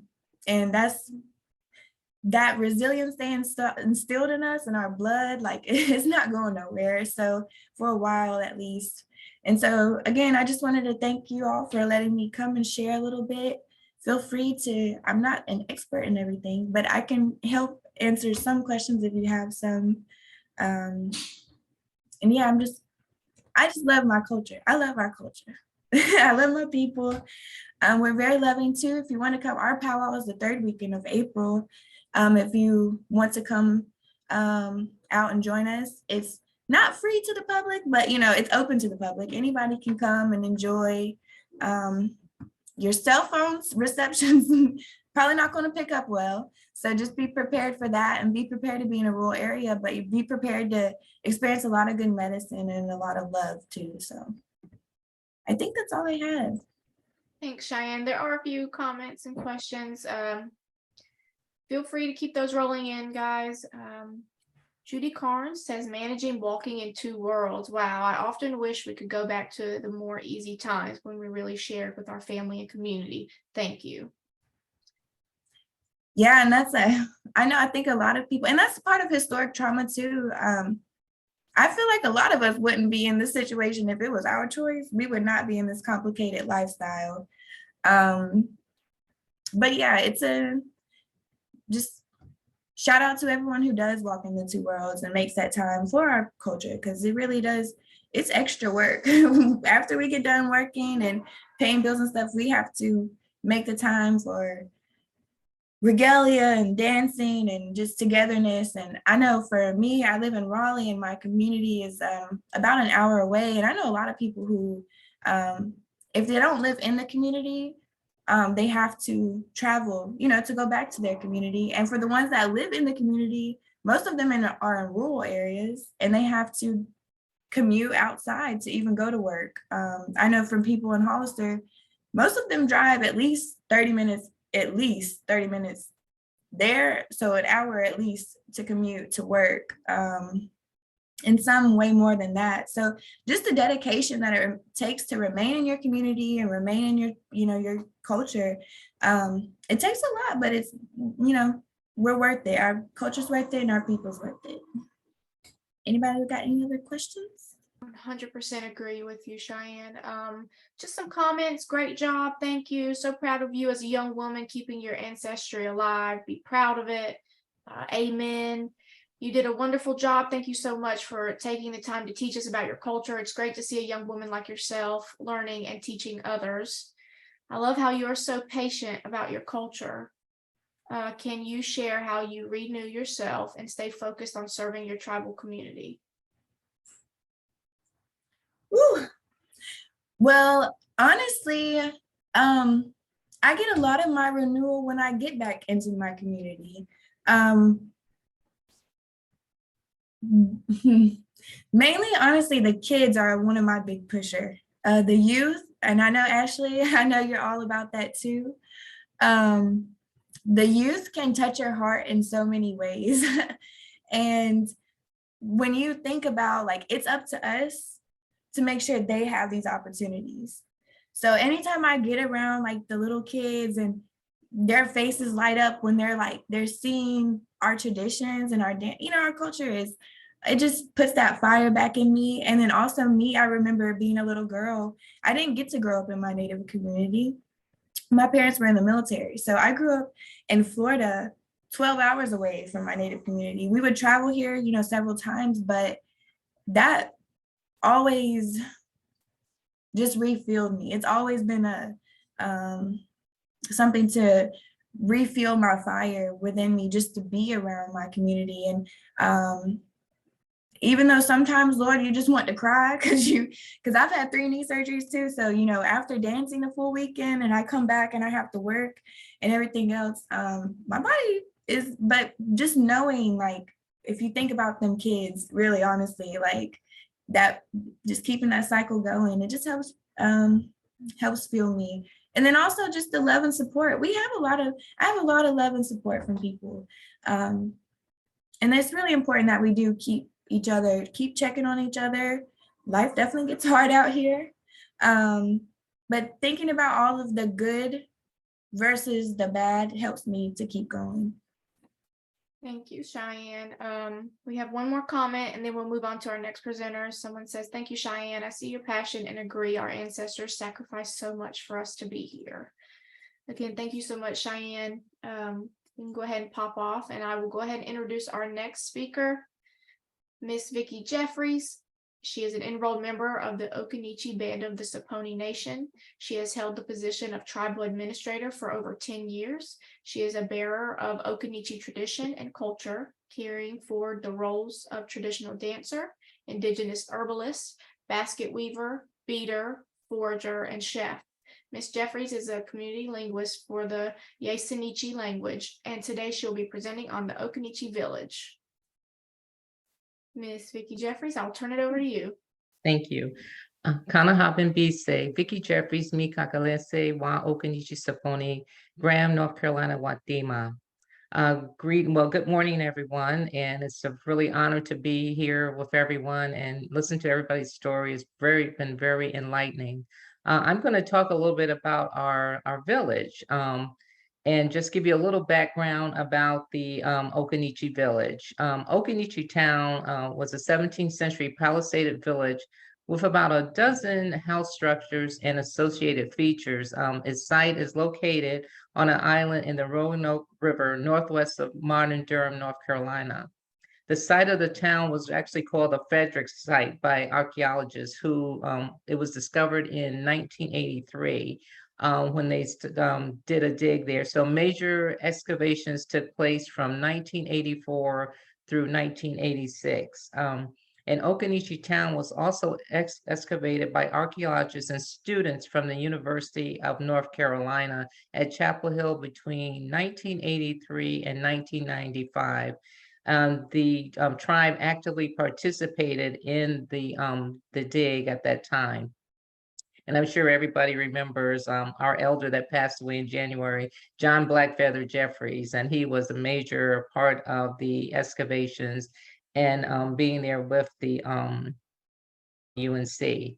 So what happened was that they were able to excavate the town, and they from the dig, they allowed us to reconstruct our village because when they did the reconstruction, there were like post holes and different things of how it was. And it was actually in a circle. And they could tell by where the post holes were in the ground that how our poles were set in there. And this village also had a palisade around it.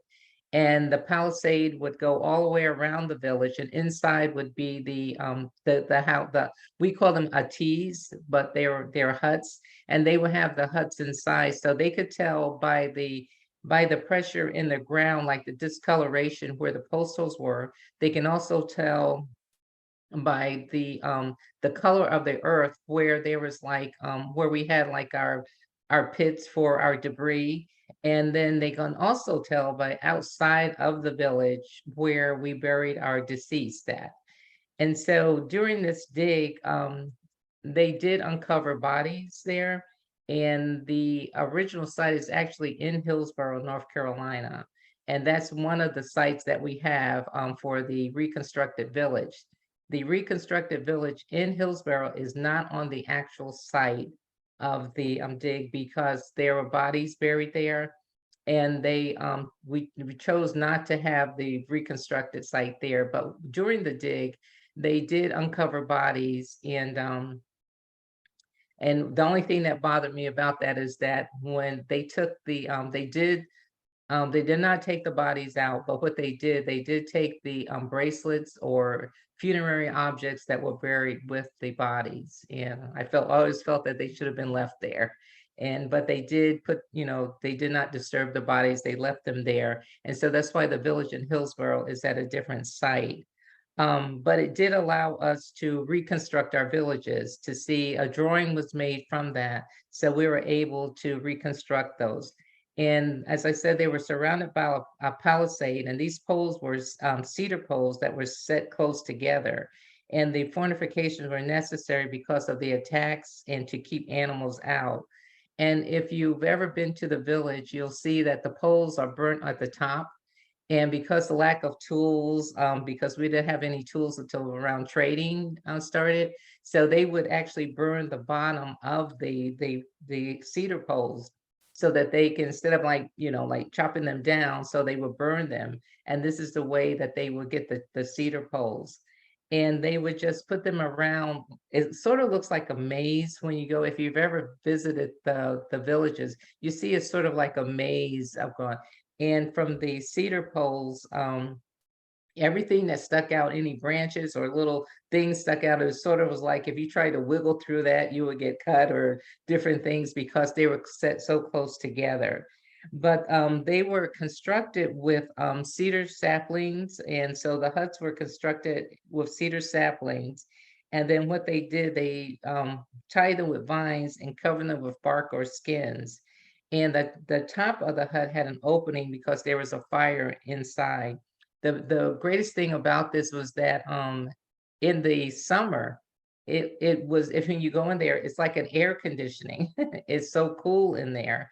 And then during the winter, it was so warm in there. And of course, there was a dirt floor, and they used to just sweep that out with, the twigs and different things like that. We also had a longhouse that actually housed at least 10 to 12 people. There was a work arbor where we did all our work on the work arbor. We had our cooking pit, and we also had a social pit which we used to sing, and the women was sit around there and talk about the day's activities, and just have like a social time. And there was also dancing around there too. So the village in Hillsborough the villages are open, so you can go in at any time to visit. And it was taken down because some damage to the huts and things in there. And they're reconstructing the reconstructed village now and putting it back together because, as I said, it is open and people can go in at any time. And we also have the reconstructed village at our tribal grounds, which is located in Burlington. And it's really nice to just to go back in there because we're keeping everything traditional. So when you go in there, and how my ancestors lived, and it's just sitting in there or sitting around the fire, it just brings back those that hope and everything that our culture will continue to live. And just to know that this is how they lived. It was so simple the way that they lived. They didn't have like all these luxuries like we do now, but they survived. And just being in there, so it's really it just makes you feel really good when you're in there. Now we construct our villages the way the ancestors did because of the this we use the cedar poles, and we do still use the saplings, but instead of using barks or skin, we use tiki matting or XL matting. And instead of tying the saplings with the vines, we tie them with leather ties now.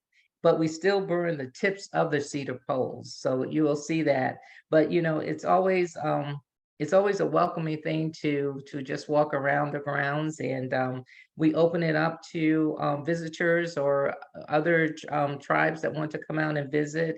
And we do host like schools and visitors because it's our culture and it's our history. And we want to continue that. So we always want to share that. And just for people to come out and enjoy the land, because in Burlington, we bought back our land from 250 years. The first time we bought back land in 2004, and we have 25 plus acres. And this is land that my ancestors actually lived on. And sad to say, we had to buy back our own land, but we did. And but it's just a pleasure to walk around and know that my ancestors walked there and just feel their power. And whenever you go out there, it's like when you're coming in, just driving there, all the trees are like they're hugging you and welcoming you back, or just welcoming our visitors. And we hope that everyone, will take a time to come out and visit. It's always open. And just to feel that love and the culture that we surround it. So you're all invited whenever you want to come out. Just contact me and we'll be more than happy to have you there. Thank you. Thank you, Ms. Jeffries. Pulling up the Q&A now. Everyone feel free to post your questions. Edward Sanders says, "Hey, cuz." Hey, cuz. Ms. Vicky, I don't know if you can see all of the emojis that have been Yeah, I flying did. this whole time. Yeah, thank you. It's really appreciated. Miss Pasha Miller says thank you. Alice Hunt says, "Can you tell us about your tattoos?" Oh, Uh-oh. That is like, I have to say, that is like, even when I'm in Walmart, I'm in line and someone, will ask me about them. Yes, my tattoos are traditional because in a lot of cultures, they're very similar for the tattoos, but my chin tattoo indicates a coming of age. And it's usually done when you're about 14, 13, 14, when you get your first moon. So it's like a rite of passage. And, it was outlawed by the Christians and stuff because they felt it was such savagery, and to have, we called it body decoration. So I got mine about 4 years ago, and it felt like something was missing from me all the time until I got my chin tattooed, and I actually cried because I just felt like it was something that I was reclaiming my culture back. And so it was not done with the traditional method with the, but long ago they would use fish teeth and they would poke your skin with it. And then they would put ash in there and or take a rabbit fur and then wipe it off and put a herb on there to keep it from getting infected. And the women did all the tattooing because we were the beaters and the sewers and stuff. So they did all the tattooing. But I'm very proud to have my chin tattooed, and it makes me stand up even taller, even though I'm short. But it makes me stand up even taller just to know that I am reclaiming my culture. That is very cool. Thank you for sharing. Someone, Telma Jeffrey says, good job, cousin. Lou McCraw says, thank you, Vicky. I'll be coming your way soon. Great job. And someone also asked, who do we contact or how do we contact someone if we wanted to come visit? Yeah, you can just go send us an email at obsntribe@gmail.com. And I answer all the emails, and I'll be glad to take it from there. Could you repeat that email one more time? It's obsntribe@gmail.com.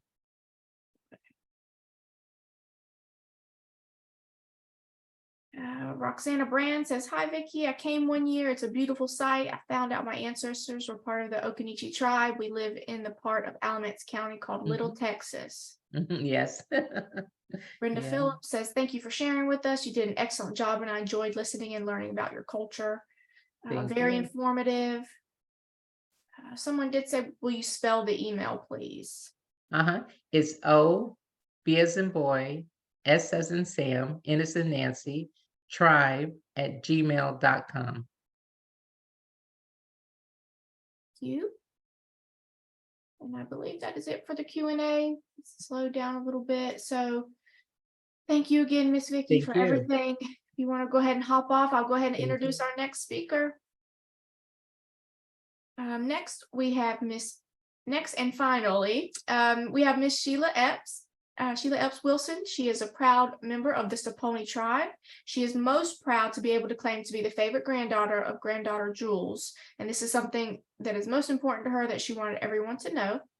She and her husband, Larry, live in Burlington, North Carolina, and have 5 adult daughters and 7 grandchildren. She has been the organizer of the annual Saponi Quilting Bee since 2007 at the Saponi Tribal Center. For the past 20 years, Ms. Sheila is part of the Saponi Heritage Youth Camp Committee. She actively volunteers for the Guardian Ad Litem program in Alamance County and holds special interest for the American Indian Heritage children. Ms. Sheila has served on the North Carolina Indian Welfare Committee, the North Carolina Commission of Indian Affairs, representing her Saponi tribe from 2007 to 2009, and is on the committee that hosted the Saponi Tribal Water Festival in Stanson, Virginia. Ms. Sheila will be presenting on Saponi quilts today. Ms. Sheila, you have the floor.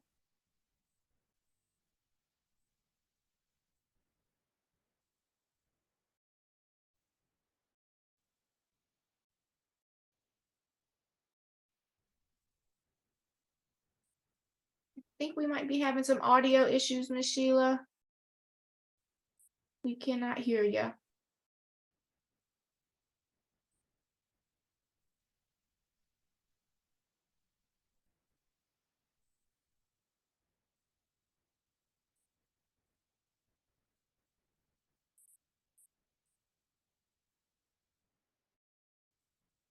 Everybody, just give us a quick second. I'm trying to get Miss Sheila's audio working.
Hey everyone, again, just bear with us trying to get technical issues resolved.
Everyone, while we are waiting, we have had a couple questions regarding getting this recording afterwards. We do have it and we'll send it via email. So whatever email address you use to register for today, be on the lookout. The video will be sent there. We also have had a lot of questions about things that have been shared today, such as links or videos, things like that. Those will also be included in the follow-up just so that you guys can continue researching and celebrating. And I believe we are almost got it figured out. Just give us a couple more minutes. Thank you.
Hello? Said I entered as a participant. Hello? Can you hear? Hey, that's me. Hey, that's me.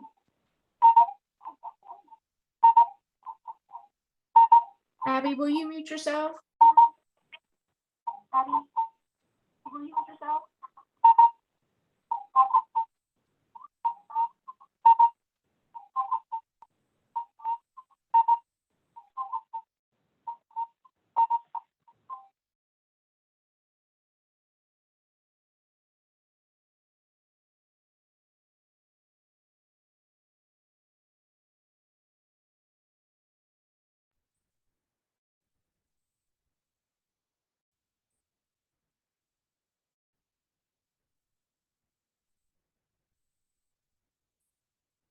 All right, Miss Sheila, I think we can hear you.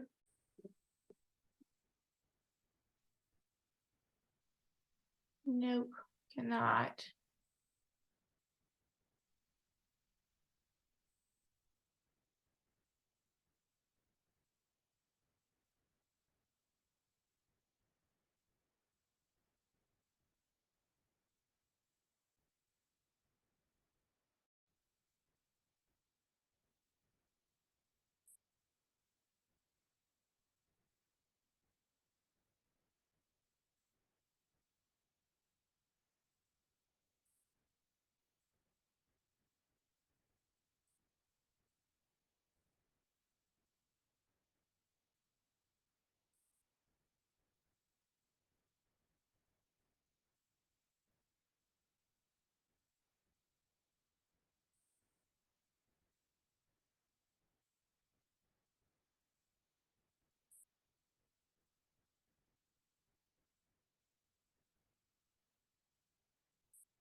All right, everybody, we cannot get Miss Sheila connected. We are going to try for a last ditch effort. I have her on my phone. I'm going to let her talk on the phone over the computer. I'm so sorry. If this doesn't work, we will move forward, but we're going to try one more time. Miss Sheila, you have the floor. I'm sorry to be everybody's problem child today. I'm going to turn my volume off. There we go. Okay, I hope y'all can hear me now. Hi, my name is Sheila Wilson. I'm a member of the Saponi tribe, spelled Sappony, like Sap Pony. We have a great website, and I wanted to just tell you how unlikely as a child, it was that I was the one that was going to end up with the quilt and inherited this from my grandmother, my mother, and other great Aunt Francis and people in my tribe, because they were renowned quilters. They hand quilt every stitch. And I wanted to show y'all a stitch that I had today. That I made today. I don't know if you can see it or not, but right here, what you do when you're quilting is you go between the stitches, beside the stitches that held the piece together, and that makes it hold the heat, and so you're warmer. But I've been told by Miss Mary Sue that she didn't think I'd ever get 7 stitches in an inch, and I'm still at 4. And I've been trying. Miss Mary Sue could get 9 in an inch just by pulling in and out and pulling quilts. As Saponi people were in our community and our tribe, it was like a rite of passage. Like when you first got out of the crib and you got into your big person bed, then you get a quilt. It'd be twin size. And then you get married, or you graduate high school, and then you would get a new quilt, because you had that one since you were, a child. So when you graduated high school, you got a new quilt. And then if you got married, you get, or a new house, if you were single, you get a queen size quilt. And so in our community, in 2007, we started. I could tell that we were losing a lot of our quilters, and my grandmother had already passed, but my mama was still alive, and she was a great quilter too. And so we started having that quilting bee. I'd host it in the winter, because that's when grandma had most of her quilts in the frame. And you can see here that this is the quilting frame, the squid frame from the rafters in the ceiling down, and you connect it in the back. Nowadays I use C clamps to connect it, but they had these holes that the nails would go through, and the nails would hold in the hole, drop through this one and drop through the other one and hold it together while you had it hanging, and you do your quilting. And I wanted to show y'all this quilt. This is a funeral quilt. This quilt my grandmother made when my granddaddy passed. She took the clothes that every child and grandchild wore to the funeral of her husband. Now it's been so long since it's been done, I haven't heard of everybody's, but I believe that this one is my great cousin George's outfit, because it's got a little blue on it, and these little sailor guys.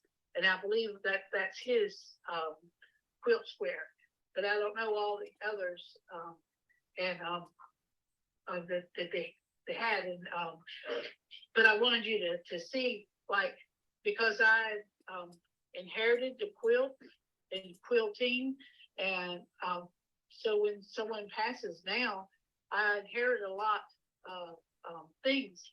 So I had these pin cushions, and these are not all the pin cushions I have. Like when Aunt Frances passed, her quilting notions went to my grandma, and then when my grandma passed, her quilting notions went to my mama, and then mama passed, and I got her quilting notions. And then we started a Saponi Heritage quilt, Saponi Heritage camp for our youth, because the youth were like everybody else. They usually only come back to the community, to the church, for funerals and weddings. And then it got so, how are we going to bring our youth back together, make connections with our community when they're all over the world? And so we started having a tribal camp. And the tribal camp, we have always included quilting. hand stitch quilting. Because that's the thing is that it was a necessity. It's turned into an art now. And it's, you know, I still sleep under one of the quilts that my grandmother made me, and she passed in 99. And I sleep under it every day, every night. And so we wanted the campers to have that feeling of what it was like to make something that was a necessity and an art. And that's how the women expressed a lot of their art. But one of our best quilters is a man. He's our chief, Otis Martin, and he can get 9 stitches in an inch. You know, that's how good he is. But I wanted to show y'all if y'all could see here. I chose these and put them in this, so you can see this is where I use. Theirs is the big stitches. See, and then we come through with sewing machine and reinforce the make them stronger, so that when you ever get this quilt, it'll be a useful quilt. It won't be just for decorations. It'll be to keep you warm. You could take it. You see, here's some more. But instead, in the old days now, they would pull out that quilting. They would pull out their stitches, and then they would put in their good stitches, because you didn't want it to pull apart, because when they're spaced out that far, they'll pull apart. And this is another quilt that we're going to put on, but this is one that we're working on now. And you can see that the youth still have big stitches. See? So we'll come through and we'll reinforce those stitches. But this is a quilt, and you know, we put it in a frame, just like what my grandma used to do, in this wooden frame. And we hang it. We hang them on, set them on chairs now, instead of from the ceiling like we had to then. But during the day, grandma would tie it up high, and she, don't you be touching my quilt when you walk under there, you get in trouble, you know. And so we would have the quilt in the frame in the wintertime. And our quilting bee is actually open to the public. Anybody can come. It's usually the last Saturday in January. But sometimes the weather is kind of iffy, you know, and other times it's quite beautiful, you know. So that's just the time. But you can check our website and you'll find out when we have our quilting. Now I invite y'all to come and see if you can get more than 4 stitches in your inch of your pattern that you like to do. And oh, this piece is here. I was going to show you, because this is I made masks, you know, during the pandemic, and I had some extra material, and so you don't waste extra material. So this is going to be my pandemic quilt when they finish putting it together, you know, because there used to be that grandma had to take the clothes that it kind of wore or out a little bit and find the good spots on them, cut that out and piece it together and make a quilt, you know, out of it. Just kind of like you see the one that for the funeral quilt. Let's see. Quilts are not blankets. Quilts have a bottom, have a middle, which is actually the warmth.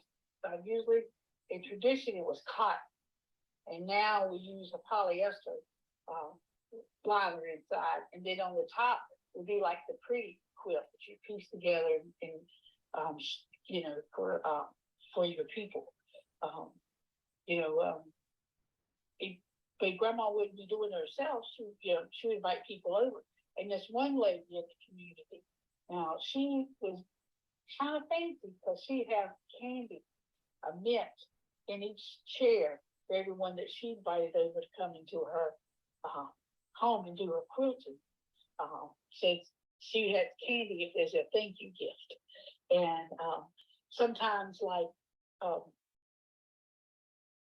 like April and Aunt Frances and would come over and be quilting with Grandma and get her quilt done, and then Grandma would go over to their house.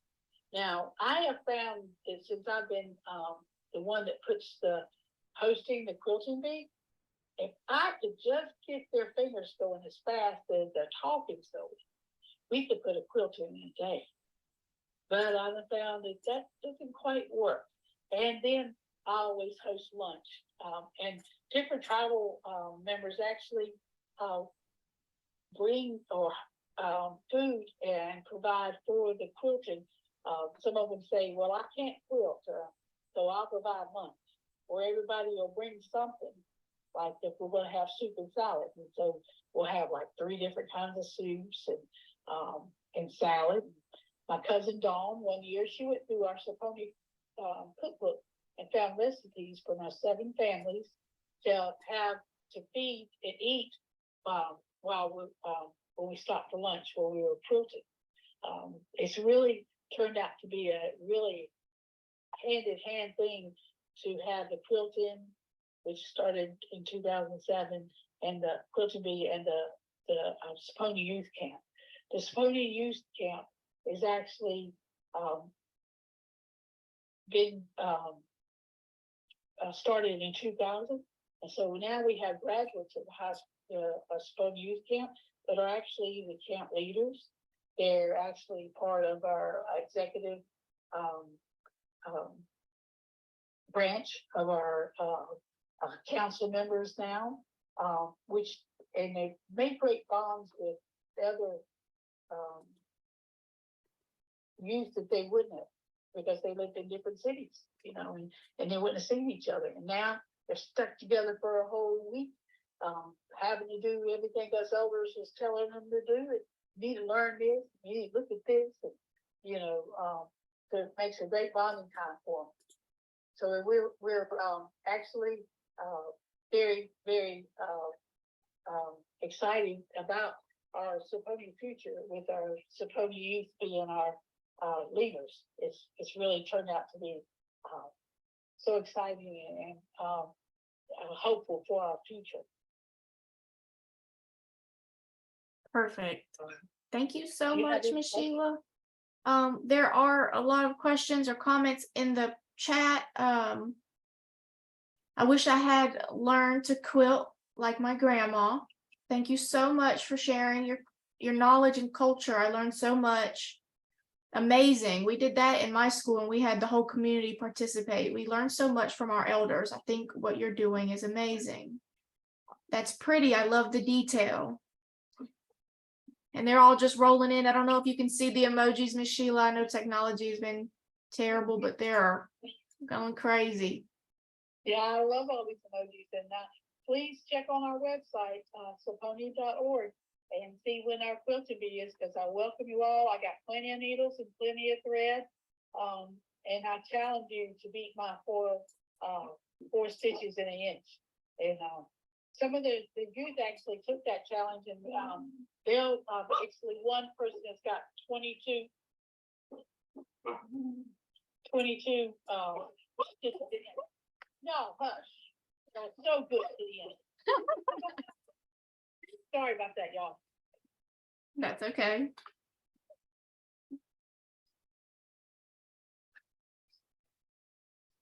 Any more questions? I believe that is it. Miss Taryn Brewington is putting a lot of resources, and I'm putting them in the chat, but for now I think that is it. Thank you so much, Miss Sheila Wilson. Those emojis are still flying. Problem child today, so It's okay. I'm gonna hang up the phone now and okay, bye. Okay, bye. All right, everyone. So sorry for that delay, and technology can be a beautiful thing. We brought all these tribes together, and then of course we had to end it like having to hold my phone up to the speaker, but that is okay. A few more questions coming in. Let's see. Okay, someone requested Ms. Sheila's information be shared in an email. Ms. Sheila, are you okay if we Share your email.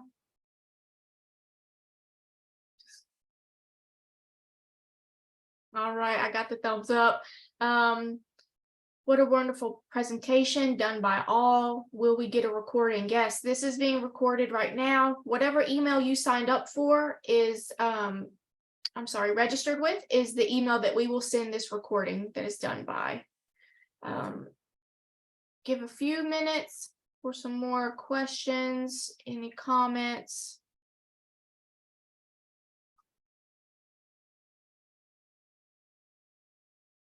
And just to let everyone know, we were around 265 people for majority of the presentation. I think that that's awesome considering it's 3 hours long in the middle of a workday, and kind of got it out last minute. So really appreciate everyone who stuck with us and was able to celebrate and appreciate and hopefully learn some really great information.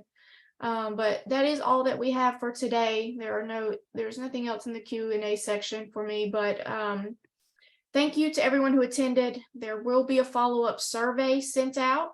So whatever email you registered with, keep an eye out on that. A huge thank you to all of our speakers today for taking the time to share about culture and the importance of Native American heritage. And I hope you guys can still see the emojis flying. Thank you guys so much. And I believe that is it. Thank you guys. Thank you guys again. I hope you guys have a great day and enjoy the rest of Native American Heritage Month. Bye.